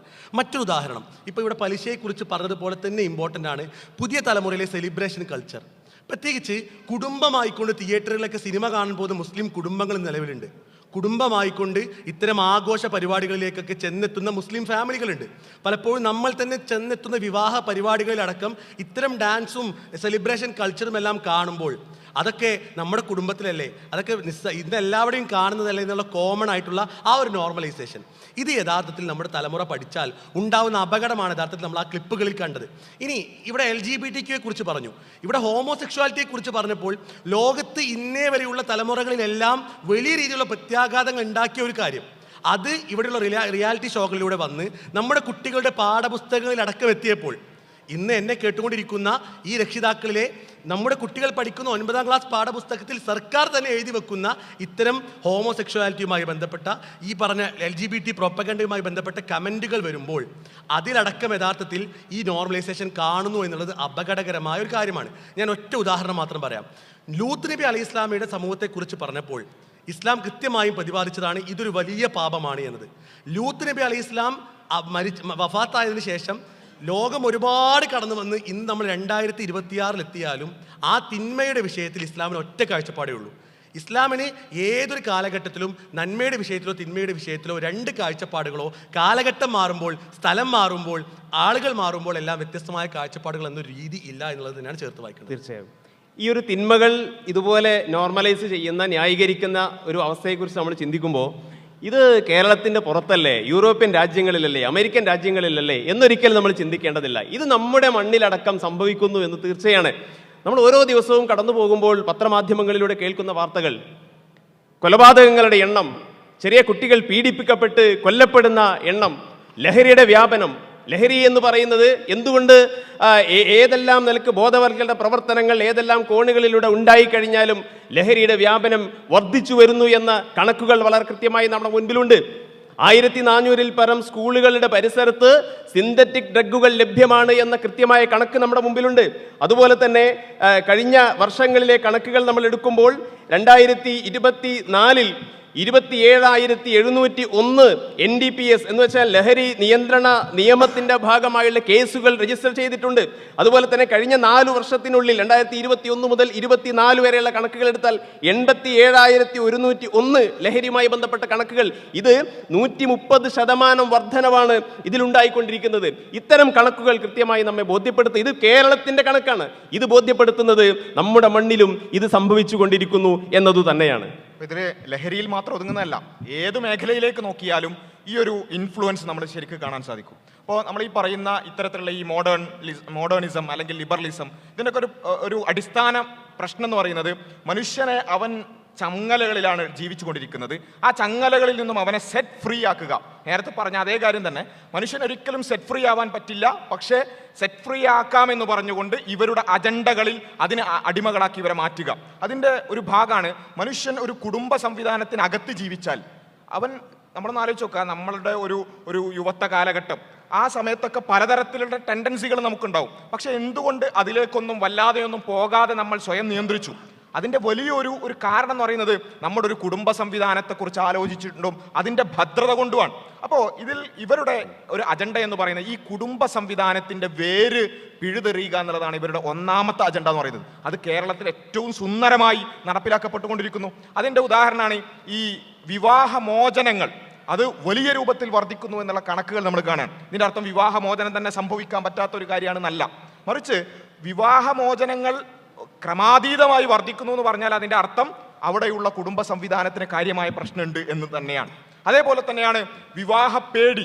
ഇവിടെ ഇരിക്കുന്ന ഓരോരുത്തരും ഒന്ന് ആലോചിച്ച് നോക്കാം. നമ്മുടെ കുടുംബങ്ങളിലുള്ള പെൺകുട്ടികൾ, പ്രത്യേകിച്ചും പെൺകുട്ടികൾ, അവർക്ക് വിവാഹം കഴിക്കാൻ പ്രായമായാൽ അല്ലെങ്കിൽ ഒരു 18 വയസ്സ് 20 വയസ്സ് കഴിഞ്ഞാൽ വിവാഹത്തെക്കുറിച്ച് അന്വേഷിച്ചു തുടങ്ങുമ്പോൾ എന്താ മറുപടി വരുന്നത്? അതൊരു പാറ്റേൺ ഉണ്ട്. പഠിത്തം കഴിയട്ടെ, കുറച്ച് കാലം കഴിയട്ടെ, 30 വയസ്സ് കഴിയട്ടെ, 35 കഴിയട്ടെ എന്ന ഒരു പാറ്റേൺ നമ്മൾ കാണുന്നു. ഇതിൻ്റെ അർത്ഥം എന്താ? ഇത് നമ്മൾ വിചാരിക്കുക എഡ്യൂക്കേഷനോടുള്ള എന്തോ ഒരു താല്പര്യം, എഡ്യൂക്കേഷനൊക്കെ വേണം, അത് വിവാഹത്തിന് മുമ്പ് ശേഷമൊക്കെ വേണം. പക്ഷേ ഇതിൻ്റെ കാരണം എന്ന് പറയുന്നത് വിവാഹപ്പേടി, ഗാമോഫോബിയാണ്. അത് നിരന്തരമായി പല രൂപത്തിൽ സിനിമകളിലൂടെ, റീലുകളിലൂടെ, ഷോർട്ട് ഫിലിമുകളിലൂടെയൊക്കെ നിരന്തരമായി ഇൻജക്ട് ചെയ്ത് അതിൻ്റെ അടിമകളായി പോയതാണ് സംഭവം. അതുകൊണ്ടാണ് സംഭവിക്കുന്നത്. ഒരു കാര്യം, വിവാഹത്തിനോടേ പേടിയുള്ളൂ, വിവാഹത്തിനോടും കുടുംബത്തിനോടേ പേടിയുള്ളൂ. ബാക്കി പല പരിപാടികളും വളരെ സുന്ദരമായി നമ്മുടെ ക്യാമ്പസുകളിൽ കാണുന്നുണ്ട്. എത്ര റിലേഷൻഷിപ്പുകൾ, ഓപ്പൺ ഹുക്കപ്പുകൾ മുതൽ ഡേറ്റിംഗ് കൾച്ചർ മുതൽ സിറ്റുവേഷൻഷിപ്പ്, സീസണൽഷിപ്പ് എന്നെല്ലാം പേരുള്ള വ്യത്യസ്ത രൂപത്തിലുള്ള റിലേഷൻഷിപ്പുകൾ അവർ തുടങ്ങുമ്പോൾ വിവാഹം എന്ന ആ ഒരു റെസ്പോൺസിബിൾ റിലേഷനോട് ഭയം കാണിക്കുകയും എന്നാൽ അതുമായി ബന്ധപ്പെട്ട് നടക്കേണ്ട ബാക്കി സകല പരിപാടികളെയും മറ്റ് പല രീതികൾ നടപ്പിലാക്കുകയും ചെയ്യുന്നുണ്ടെന്നുള്ളതാണ്. അപ്പോൾ ഇത് മാത്രമല്ല, ഇപ്പം നമ്മൾ ബാക്കി കാര്യങ്ങൾ എടുത്താൽ വിവാഹം എന്നുള്ള അല്ലെങ്കിൽ കുടുംബം അതുമായി ബന്ധപ്പെട്ടുകൊണ്ടല്ലാതെ നമ്മുടെ സാമൂഹികമായി ഒരു സൊസൈറ്റി ഏറ്റവും സുസ്ഥിരമായി നിൽക്കുന്നു എന്നുള്ളത് ഇൻഡിക്കേറ്റേഴ്സ് എടുത്ത് നോക്കിയാൽ വ്യക്തിപരമായി ഇപ്പം സൂയിസൈഡ് റേറ്റുകൾ, ഇതിൻ്റെ ഒക്കെ കണക്കുകളിലും നമുക്ക് ഇതേ കാര്യം തന്നെയാണ് കാണാൻ സാധിക്കുന്നത്. കേരളത്തിൽ 2021 9,549 സൂയിസൈഡ് റേറ്റ്. പക്ഷേ അത് 2023 എത്തുമ്പോൾ 10,000 കടന്നിട്ടുണ്ട്. ഇന്ന് 2025 കണക്കുകൾ പുറത്തു വരാനിരിക്കുകയാണ്. അപ്പോൾ ശരിക്കും പറഞ്ഞാൽ ഇതിൻ്റെ പ്രത്യാഘാതം കൂടി അനുഭവിച്ചിട്ട് പോലും അത് ബോധ്യപ്പെടാത്ത രീതിയിൽ ഇത് നോർമലൈസ് ചെയ്യപ്പെടുന്നു എന്നുള്ളതാണ്. നൈറ്റ് ലൈഫുകൾ എന്നത് ഒരു കാലത്ത് നമ്മൾ കേട്ടുകേൾവിയില്ലാത്ത ഒരു കാര്യമായിരുന്നു. എന്നാൽ ഇന്ന് കേരളത്തിൽ കോവിഡാനന്തരം ഉള്ള പഠനങ്ങൾ പറയുന്നത് അന്താരാഷ്ട്ര തലത്തിലുള്ള ബാൻഡ് കമ്പനികൾക്ക് കേരളത്തിൽ മാർക്കറ്റുകൾ വർദ്ധിച്ചു വരുന്നു എന്നതാണ്. എത്രയോ പബ്ബുകൾ, ഇതുപോലെ നൈറ്റ് ലൈഫുകൾ ഇവിടെ കേരളത്തിൻ്റെ മണ്ണിൽ പല ദിക്കുകളിലായി ഉയർന്നുകൊണ്ടിരിക്കുന്നു. അതുപോലെ തന്നെ കുട്ടികൾക്കിടയിലുള്ള ആ ഒരു സെലിബ്രേഷൻ കൾച്ചർ ഇവിടെ നേരത്തെ സൂചിപ്പിക്കുകയുണ്ടായി. എന്തൊരവസരം കിട്ടിയാലും പാട്ടിട്ട് തുള്ളിച്ചാടുന്ന ഒരവസ്ഥയിലേക്ക് നമ്മുടെ കുട്ടികൾ മാറുന്നു. ക്യാമ്പസുകൾ DJ പാർട്ടികൾ കൊണ്ട് സമ്പന്നമാകുന്ന ഒരു സാഹചര്യം ഉണ്ടാകുന്നു. ഇതും ഈ കണക്കുകളും നമ്മളെ ഭീതിപ്പെടുത്തുന്ന ഒന്ന് തന്നെയാണ്. അവിടെ വളരെ രസകരമായ ഒരു കാഴ്ച എന്താണെന്ന് വെച്ചാൽ, ഇന്ത്യയിൽ ഇത്തരം യൂറോപ്യൻ ബാൻഡുകൾ, ഞാൻ പറയുന്ന ബാൻഡുകൾ എന്ന് പറയുന്നത് $1 ബില്യൺ വരുമാനമുള്ള ഇത്തരം മ്യൂസിക് ബാൻഡുകൾ ഇന്ത്യയിൽ അവിടെ ടൂർ പ്രഖ്യാപിക്കുമ്പോൾ ഡൽഹി, കൊൽക്കത്ത, പൂനെ, ചെന്നൈ, കോഴിക്കോട് ഇത്തരത്തിൽ കേരളത്തിൽ അവരുടെ ഒരു ഹബ്ബായി അത് മാറുന്നു എന്നുള്ളതും, ഒപ്പം കഴിഞ്ഞ ഒരു വർഷം മാത്രം കേരളത്തിൽ നടന്ന DJ പാർട്ടികളിൽ എക്സൈസ് വകുപ്പിൻ്റെ സ്പെഷ്യൽ പെർമിഷൻ എടുക്കണം. അവിടെ ഉണ്ടാവുന്ന ലഹരി വ്യാപനത്തിൻ്റെ അടിസ്ഥാനത്തിൽ എക്സൈസ് വകുപ്പിൻ്റെ കൂടി പെർമിഷൻ എടുത്ത് നടത്താൻ പാടുകളെന്ന് പറയുമ്പോൾ ഇതിൻ്റെ ഒരു കണക്ഷൻ, ഈ പറഞ്ഞ ഇന്റർലിങ്കിങ് എന്നുള്ളത് കൃത്യമായി നമുക്ക് മനസ്സിലാക്കാൻ സാധിക്കുന്നതാണ്. മാത്രമല്ല ഈ ഒരു സൊസൈറ്റി അത് മുന്നോട്ട് പോകുമ്പോൾ സാധാരണ നമ്മൾ പല വാർത്തകൾ വായിക്കാറുണ്ട്, ജപ്പാൻ എന്ന് പറയുന്ന ഒരു സൊസൈറ്റി അല്ലെങ്കിൽ ആ ഒരു രാജ്യം ഇനി ഉണ്ടാവില്ല. അതിൻ്റെ കാരണം എന്താ വെച്ചാൽ അവിടെയുള്ള പോപ്പുലേഷൻ ക്രൈസിസുമായിട്ട് ബന്ധപ്പെട്ടുള്ള കാര്യങ്ങൾ, അതേപോലെ തന്നെയാണ് ആ ഒരു രാജ്യത്ത് നിന്ന് അല്ലെങ്കിൽ ആ ഒരു സൊസൈറ്റിയിൽ നിന്നും ആളുകൾ പുറത്തേക്ക് പോകുക എന്നുള്ളത്. അതിനടക്കം ഈ മൈഗ്രേഷൻ എന്ന് പറയുന്നതിലടക്കം ഈ ഒരു ഇൻഫ്ലുവൻസ് വളരെ കൃത്യമായിട്ട് പലപ്പോഴും നമ്മുടെ കുട്ടികളൊക്കെ, യുവതലമുറ ഈ വിദേശത്തേക്ക് പോകുന്ന പല കാരണങ്ങൾ അതിനുണ്ടാവും. പക്ഷേ അതിൽ ഏറ്റവും പ്രധാനപ്പെട്ട കാരണമായി ഒരുപക്ഷെ എൻ്റെ റിസർച്ച് ടോപ്പിക് അതാണ്. അതുകൊണ്ട് അത്രയും കോൺഫിഡൻസിൽ പറയാൻ സാധിക്കും, ബഹുഭൂരിപക്ഷം കുട്ടികളുടെയും ഒരു പ്രൈമറി കൺസേൺ എന്ന് പറയുന്നത് കേരളത്തിലെ മോറലായ കൾച്ചറലായ ഒരു സൊസൈറ്റിയുടെ പ്രഷറിൽ നിന്നും ഒന്ന് ഊരി മറ്റ് യൂറോപ്യൻ കൾച്ചറിലേക്കൊക്കെ പോയാൽ കിട്ടുന്നൊരു ആസ്വാദനം, അത് ആസ്വദിക്കുക എന്നുള്ളത് വളരെ പ്രധാനപ്പെട്ട ഒരു കാരണമായി മാറിയിരിക്കുന്നതാണ്. ഇവിടെ നമ്മൾ ശരിക്കും മനസ്സിലാക്കേണ്ട ഒരു പോയിന്റ് ഉണ്ട്. ഈ പറയുന്ന യൂറോപ്പ് അടക്കമുള്ള അമേരിക്കൻ രാജ്യങ്ങളടക്കമുള്ള രാജ്യങ്ങളോട് നമുക്ക് യാതൊരു എതിർപ്പില്ലല്ലോ. പക്ഷേ അത്തരം രാജ്യങ്ങളിൽ ഈ പറയുന്ന ലിബറൽ ട്രെൻഡുകൾ, നമ്മളിപ്പോൾ പറഞ്ഞ ഈ ചോയ്സിൻ്റെ അടിസ്ഥാനത്തിൽ എന്തും തീരുമാനിക്കപ്പെടുന്ന ട്രെൻഡ് വന്നപ്പോൾ അവിടെയുള്ള മതങ്ങൾ എന്തായിരുന്നു ചെയ്തിരുന്നത്? ഒരുപക്ഷെ യൂറോപ്പൊക്കെ പരിശോധിക്കുമ്പോൾ അവിടെ ഏറ്റവും പ്രോമിനൻ്റ് ആയിരുന്ന ക്രിസ്ത്യാനിറ്റി അടക്കമുള്ള മതങ്ങൾ അവിടെ വളരെ പ്രോമിനൻ്റായി നിലനിന്നിരുന്ന സമയത്ത് തന്നെ അവരുടെ ആരാധനകളിലും അനുഷ്ഠാനങ്ങളിലും മാത്രം അത് ഒതുങ്ങി നിന്നപ്പോൾ മറുഭാഗത്ത് അവിടെയുള്ള ചെറുപ്പക്കാർ ഒത്തുകൂടുന്നുണ്ട്. ഇപ്പോൾ പൗലോ കൗലോയുടെ ഹിപ്പി എന്ന് പറയുന്ന നോവലിൽ അദ്ദേഹം തുടങ്ങുന്ന ഭാഗത്ത് അദ്ദേഹം പറയുന്നുണ്ട്, യൂറോപ്പിലെ ആംസ്റ്റർഡാമിലെ ഡാം സ്ക്വയറും പിക്കാഡലി സ്ക്വയറിലും അടക്കമുള്ള പ്രധാനപ്പെട്ട യൂറോപ്യൻ തെരുവുകളിൽ അന്ന് ഹിപ്പികൾ ഒരുമിച്ച് കൂടുകയും ആ ഒരുമിച്ച് കൂടുന്ന അടിസ്ഥാനത്തിൽ അവർ വിപ്ലവങ്ങൾ പുതിയതായി ക്രിയേറ്റ് ചെയ്യാൻ ശ്രമിക്കുകയും ചെയ്ത സമയത്ത് മറുഭാഗത്ത് ഇത്തരം റിലീജിയസ് ചർച്ചകളും പൊളിറ്റിക്കൽ ചർച്ചകളും വേറൊരു പാരലൽ വേൾഡിലാണ് പോകുന്നത്. ഇതേ അവസ്ഥ യഥാർത്ഥത്തിൽ അത്തരം റിലീജിയൻസിൻ്റെ ഒരു ഡീക്ലൈനിങ്ങിന് അതല്ലെങ്കിൽ അതിൻ്റെയൊക്കെ ഒരു തകർച്ചയ്ക്ക് കൂടി കാരണമായിട്ടുണ്ട് എന്ന് നമ്മൾ ചേർത്ത് വായിക്കണം. ഈ ഒരു സെപ്പറേഷൻ വലിയൊരു പ്രശ്നമാണ്. കാരണം മതം മതം പ്രശ്നമൊന്നുമല്ല. ചില ആൾക്കാരുടെ ഒരു മെൻറ്റാലിറ്റി അതാണ്. മതമൊക്കെ വേണം, അത് നിസ്കരിക്കണം, വെള്ളിയാഴ്ച ജുമക്ക് പോകണം, അതൊക്കെ നമുക്ക് ചെയ്യാം.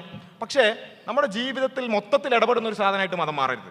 ഇത് ചില ആൾക്കാർക്ക് ഭയങ്കര എന്തോ പ്രോഗ്രസീവായ ഒരു കാര്യമായിട്ടാണ് പറയുന്നത്. എന്ന് വെച്ചാൽ നമ്മുടെ ജീവിതത്തിൽ നിന്നും ഡിറ്റാച്ച് ആയിട്ടുള്ള ഒന്നാണ് മതം എന്ന ഒരു കാഴ്ചപ്പാട്. ഇത് യഥാർത്ഥത്തിൽ വരുന്നത് യൂറോപ്പിൽ നിന്നാണ്. ഈ പറഞ്ഞതുപോലെ യൂറോപ്പിൽ അവരെന്ത് ചെയ്യുന്നു, നമ്മുടെ ജീവിതവുമായി നേരിട്ട് ബന്ധപ്പെടാത്ത ചില ആചാരാനുഷ്ഠാനങ്ങളിൽ മാത്രം ബന്ധപ്പെട്ട് കിടക്കുന്നതാണ് മതം എന്ന് അവർ തീരുമാനിച്ചു. എന്നുവെച്ചാൽ ചർച്ചിൽ പോകുമ്പോൾ മതമുണ്ട്, അവിടെ യേശുവുണ്ട്, അല്ലെങ്കിൽ അവിടെ ദൈവമുണ്ട്, അവിടെ ആരാധനകളൊക്കെ ആവാം. അത് കഴിഞ്ഞ് പുറത്തേക്ക് ഇറങ്ങിയാൽ, റോഡിലേക്ക് ഇറങ്ങിയാൽ പിന്നെ എനിക്ക് മതമില്ല, അല്ലെങ്കിൽ എൻ്റെ മതം അവിടെ എന്നെ ഭരിക്കില്ല എന്ന് തീരുമാനിക്കുന്ന ഒരവസ്ഥ. പക്ഷേ പ്രശ്നം എന്താ വെച്ചാൽ മതം എന്ന് പറഞ്ഞാൽ അങ്ങനെ ഏതെങ്കിലും ഒരു സ്ഥലത്തേക്ക് പോകുമ്പോൾ മാത്രം എടുത്തിടാവുന്ന ഒരു വസ്ത്രമല്ല. മറിച്ച് മനുഷ്യൻ്റെ എല്ലാ മേഖലയിലും അവന് ഉയർച്ചകൾ ഉണ്ടാകുമ്പോഴും താഴ്ചകൾ ഉണ്ടാകുമ്പോഴും എല്ലാം അവൻ്റെ ആറ്റിറ്റ്യൂഡും അല്ലെങ്കിൽ അവൻ എങ്ങനെ ജീവിക്കണമെന്നും അവൻ്റെ കാഴ്ചപ്പാടുകളും നിയന്ത്രിക്കുന്ന ഒന്നാണ് യഥാർത്ഥത്തിൽ മതം. അവിടെ ആ മതത്തെ നമ്മുടെ ജീവിതത്തിൻ്റെ ഭൂരിപക്ഷ മേഖലകളിൽ നിന്നും മാറ്റിവെച്ചാൽ സംഭവിക്കാൻ പറ്റുന്ന ഒരു പ്രശ്നം എന്താ വെച്ചാൽ അവിടെ നമുക്ക് വരുന്നത് ഈ പറഞ്ഞതുപോലെ മനുഷ്യനിർമ്മിതമായ കുറേ ചിന്തകളും കാഴ്ചപ്പാടുകളുമാണ്. ഇത് ഞാൻ വെറുതെ പറയുന്നല്ല. യൂറോപ്പിലേക്ക് തന്നെ നമ്മൾ പോകാം.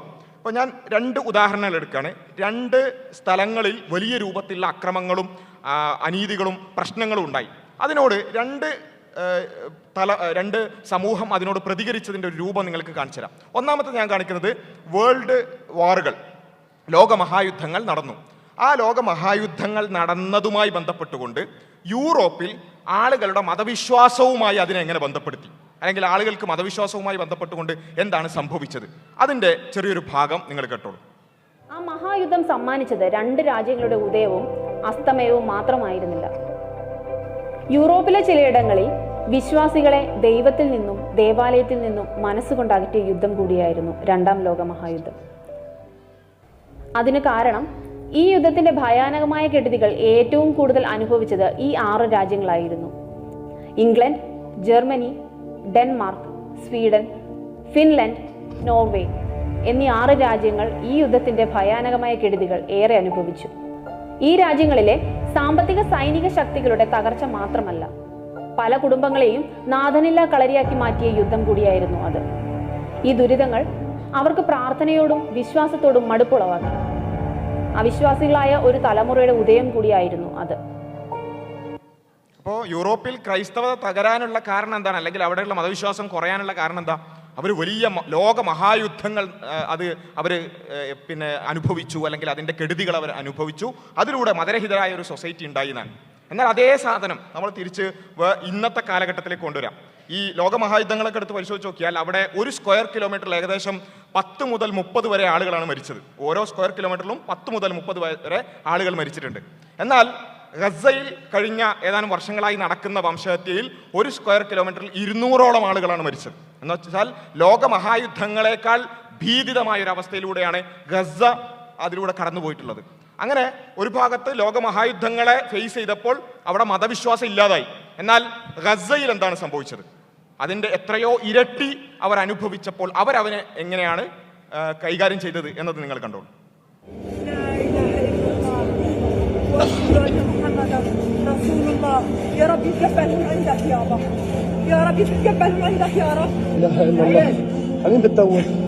حبيب التوبة أولاد الأربعة لا إله إلا الله أولاد الأربعة لا إله إلا الله يا الله لا إله إلا الله لا إله إلا الله بديش يا أخي تصيح أولادك ما تصيحوش تصيح إيش قضاء الله وقدره الحمد لله إحنا بنعمل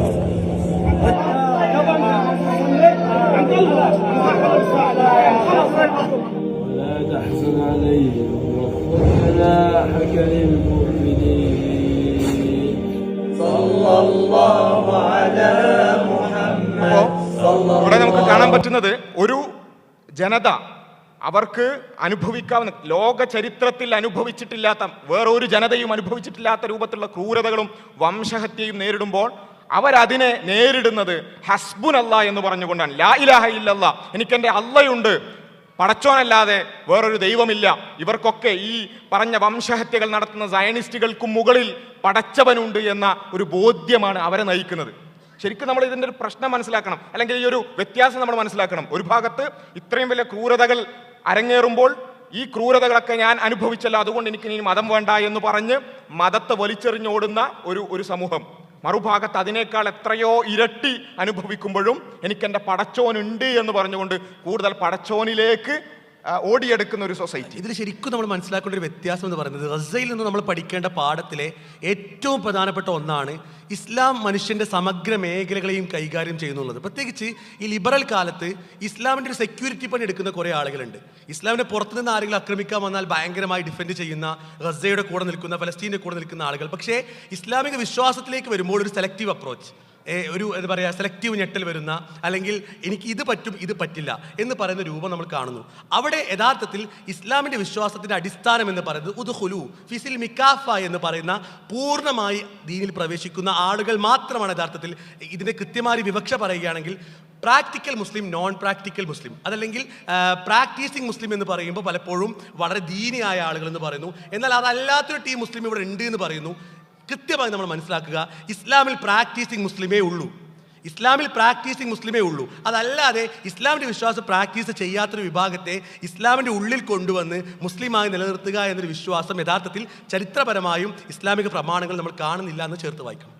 തീർച്ചയായും ഇവിടെ നമ്മൾ ഈ ഒരു വിഷയത്തെ നമ്മൾ കാണുമ്പോൾ എന്തുകൊണ്ട് വിശ്വാസികൾക്ക് നിർഭയത്വത്തോടുകൂടി മുന്നോട്ട് പോകാൻ കഴിയുന്നു എന്ന ചോദ്യത്തിൻ്റെ ഉത്തരം വിശ്വാസികൾക്ക് ജീവിതത്തിൻ്റെ ലക്ഷ്യബോധം കൃത്യമായി നിർണ്ണയിക്കപ്പെട്ടിട്ടുണ്ട് എന്നത് തന്നെയാണ്. ജിന്നുവർഗത്തെയും മനുഷ്യവർഗത്തെയും എന്തിനു വേണ്ടി സൃഷ്ടിച്ചു എന്ന ചോദ്യത്തിന്റെ ഉത്തരമായി വിശുദ്ധ ഖുർആൻ പറയുന്നത് ഇല്ലാ ലിയഅ്ബുദൂൻ എന്നതാണ്. എന്ന് വെച്ചാൽ സൃഷ്ടിച്ച് പരിപാലിക്കുന്ന റബ്ബിനെ ആരാധിക്കുക മാത്രമാണ് ലക്ഷ്യമെന്ന്. ആ ഒരു ലക്ഷ്യം, ഒരു പർപ്പസ് ഓഫ് ലൈഫ് മുന്നിൽ ഉള്ളത് കൊണ്ട് തന്നെയാണ് നിർഭയത്വത്തോടുകൂടി ലക്ഷ്യബോധത്തോടുകൂടി വിശ്വാസികൾക്ക് മുന്നോട്ട് പോകാൻ കഴിയുന്നത് എന്ന് വളരെ കൃത്യമായി നമുക്ക് പറയാൻ കഴിയും. അതുകൊണ്ട് തന്നെയാണ് ലോകത്ത് ഇസ്ലാം ഇത്രമേൽ ചാപ്പകുത്തലുകൾ ഉണ്ടായിട്ടും, ഇസ്ലാമിന് മേൽ ഇത്രമേൽ വലിയ ചാപ്പകുത്തലുകൾ ഉണ്ടായിട്ടും, വിമർശനങ്ങൾ ഉണ്ടായിട്ടും ഇസ്ലാം അജയ്യമായി വളർന്നുകൊണ്ടിരിക്കുന്ന ഒരു മതമായി ഇസ്ലാം മുന്നോട്ട് പോകുന്നതും അതുകൊണ്ട് തന്നെയാണ് എന്ന് വളരെ കൃത്യമായി നമുക്ക് പറയാൻ കഴിയും. ഈ ഒരു ചർച്ച അതിൻ്റെ അവസാന ഘട്ടത്തിലേക്ക് നീങ്ങുമ്പോൾ നമ്മുടെ ഓഡിയൻസിന് ഉള്ള ഒരു അവസരം കൂടിയാണ് ഇനി കടന്നു വരുന്നത്. ഈ ഒരു ചർച്ചയിൽ മുന്നോട്ട് വന്ന വിഷയങ്ങളുമായി ബന്ധപ്പെട്ട് നമുക്ക് ഉന്നയിക്കാനുള്ള, നമുക്ക് ക്ലാരിറ്റി വരുത്താനുള്ള ചോദ്യങ്ങളിലേക്ക് പോവുകയാണ്. വോളണ്ടിയേഴ്സ് ആ മൈക്കൊന്ന് ചോദ്യകർത്താക്കൾക്ക് കൈമാറിയാൽ വളരെ വേഗത്തിൽ നമുക്ക് ഈ ചർച്ച ഇൻഷാ അല്ലാഹ് കൺക്ലൂഡ് ചെയ്യാം. യൂറോപ്പിലെ വിശ്വാസരാഹിത്യത്തിനെക്കുറിച്ചും മറ്റും സംസാരിക്കുകയുണ്ടായല്ലോ. അതിലിപ്പോൾ പുറത്തു വന്നിരിക്കുന്ന വേൾഡ് ഹാപ്പിനെസ് ഇൻഡെക്സ് അത് പറയുന്നത് മതമില്ലാത്ത രാജ്യങ്ങളിലാണ് കൂടുതൽ ആളുകൾ സന്തോഷകരമായി ജീവിക്കുന്നതെന്നാണ്. നമ്മുടെ കേരളത്തിലും ഈയിടെ മരണപ്പെട്ട ഒരു പ്രമുഖ നടൻ ഇതിനെക്കുറിച്ച് പരാമർശം നടത്തുകയുണ്ടായി. എന്താണ് അതിൽ യഥാർത്ഥ വസ്തുത എന്നറിയാൻ താല്പര്യമുണ്ട്. ശരിക്കും മതമാണോ സന്തോഷം ഇല്ലാത്തതിൻ്റെ ഒരു കാരണം? വേൾഡ് ഹാപ്പിനെസ് ഇൻഡെക്സ് പല ആളുകളും ഈ പറഞ്ഞതുപോലെ ഉദ്ധരിക്കാറുണ്ട്. അത് മതമില്ലാത്ത രാജ്യങ്ങളിലൊക്കെ ഭയങ്കര സന്തോഷമാണ്, അതുകൊണ്ട് മതമാണ് സന്തോഷമില്ലാതാക്കുന്നത് എന്നുള്ളതിൻ്റെ ഒരു തെളിവായിട്ടാണ് പല ആളുകളും പറയുന്നത്. ഇതിൽ യഥാർത്ഥത്തിലുള്ള വസ്തുത എന്താ വെച്ചാൽ, ഇതിങ്ങനെ കുറച്ച് തലക്കെട്ടുകൾ കണ്ടു എന്നുള്ളതിനപ്പുറത്ത് ഈ റിപ്പോർട്ട് എന്താണ്, ഈ റിപ്പോർട്ടിൽ എന്താണ് അവലംബിക്കുന്നത്, എന്ത് അടിസ്ഥാനത്തിലാണ് ഈ സന്തോഷം അളക്കുന്നത് എന്നൊന്നും ഇവർ പരിശോധിച്ചിട്ടില്ല എന്നുള്ളതാണ് യാഥാർത്ഥ്യം എന്ന് പറയുന്നത്. കാരണം ഈ വേൾഡ് ഹാപ്പിനെസ് ഇൻഡെക്സ് എന്ന് പറഞ്ഞാൽ ഒരു സ്റ്റെപ്പ് ലാഡർ സർവേയുടെ അടിസ്ഥാനത്തിൽ വരുന്ന ഒരു റിപ്പോർട്ടാണ്. അതിൽ നമുക്ക് അതിലുള്ള ക്വസ്റ്റ്യൻസ് നോക്കിയാൽ തന്നെ നമുക്ക് മനസ്സിലാവും ഒരാൾക്ക് ഭൗതികമായി സന്തോഷകരമായി ജീവിക്കാനുള്ള സാഹചര്യങ്ങൾ ഉണ്ടോ എന്നാണ് അൾട്ടിമേറ്റ് ഇത് നോക്കുക. കാരണം നല്ല റോഡ് സംവിധാനങ്ങളുണ്ടോ, നല്ല ആരോഗ്യ സംവിധാനങ്ങളുണ്ടോ, നല്ല എഡ്യൂക്കേഷൻ സിസ്റ്റം ഉണ്ടോ, നല്ല മെൻ്റൽ ഹെൽത്ത് സർവീസുകൾ ലഭിക്കുന്നുണ്ടോ, ഇങ്ങനെയുള്ള കുറേ ചോദ്യങ്ങളാണ് നിങ്ങൾക്ക് കിട്ടുക. ആ ചോദ്യങ്ങൾക്കൊക്കെ നിങ്ങൾ 1 മുതൽ 10 വരെ എന്ത് ചെയ്യണം, മാർക്ക് കൊടുക്കണം. നല്ല എഡ്യൂക്കേഷൻ സിസ്റ്റം ഉണ്ടെങ്കിൽ 10 മാർക്ക് കിട്ടും, ഇല്ലെങ്കിൽ കുറച്ച് കിട്ടും. അങ്ങനെയാണ് ഓരോ രാജ്യത്തും ഈ സർവേ നടക്കുന്നത്. ഈ സർവേ നടന്ന് അതിൻ്റെ റിസൾട്ട് വരുമ്പോൾ എങ്ങനെയായിരിക്കും റിസൾട്ട്? നമ്മൾ ജസ്റ്റ് ഒന്ന് ആലോചിച്ച് നോക്കിയാൽ മതി. നല്ല ഡെവലപ്ഡ് ആയിട്ടുള്ള കൺട്രീസ് എന്ത് ചെയ്യും, അതിൻ്റെ മുന്നിലേക്ക് വരും. നല്ല സാമ്പത്തികമായി സുസ്ഥിരമായ രാജ്യങ്ങൾ എന്ത് ചെയ്യും, അതിൻ്റെ മുന്നിലേക്ക് വരും. അല്ലാത്തവർ പിന്നിലേക്ക് പോകും. ഇത്രേ സംഭവിച്ചിട്ടുള്ളൂ. അതുകൊണ്ടാണ് ഈ നോർവേ, സ്വീഡൻ, ഡെൻമാർക്ക് ഇതുപോലുള്ള രാജ്യങ്ങളൊക്കെ ഇതിൻ്റെ മുന്നിലേക്ക് വന്നു. അതുകൊണ്ട് അപ്പോൾ ശരി, നമ്മൾ ഒന്ന് ആലോചിച്ച് നോക്കുക. അല്ല, അതേ വിഷയത്തിൽ തന്നെ ചിലപ്പോൾ ഹാപ്പിനെസ് എന്ന് പറയുമ്പോൾ പലപ്പോഴും നമ്മൾ ഇക്വേറ്റ് ചെയ്യുന്ന ഇത്തരം വിഷയങ്ങൾ വെച്ചുകൊണ്ട് ഒരു കണക്ക് വന്നു എന്ന് വിചാരിക്കുക. പക്ഷെ അതേ രാജ്യത്തിലെ യാഥാർത്ഥ്യങ്ങൾ പരിശോധിക്കുമ്പോൾ പല കണക്കുകളും നമ്മൾ പുറത്തെടുക്കേണ്ടതുണ്ട്.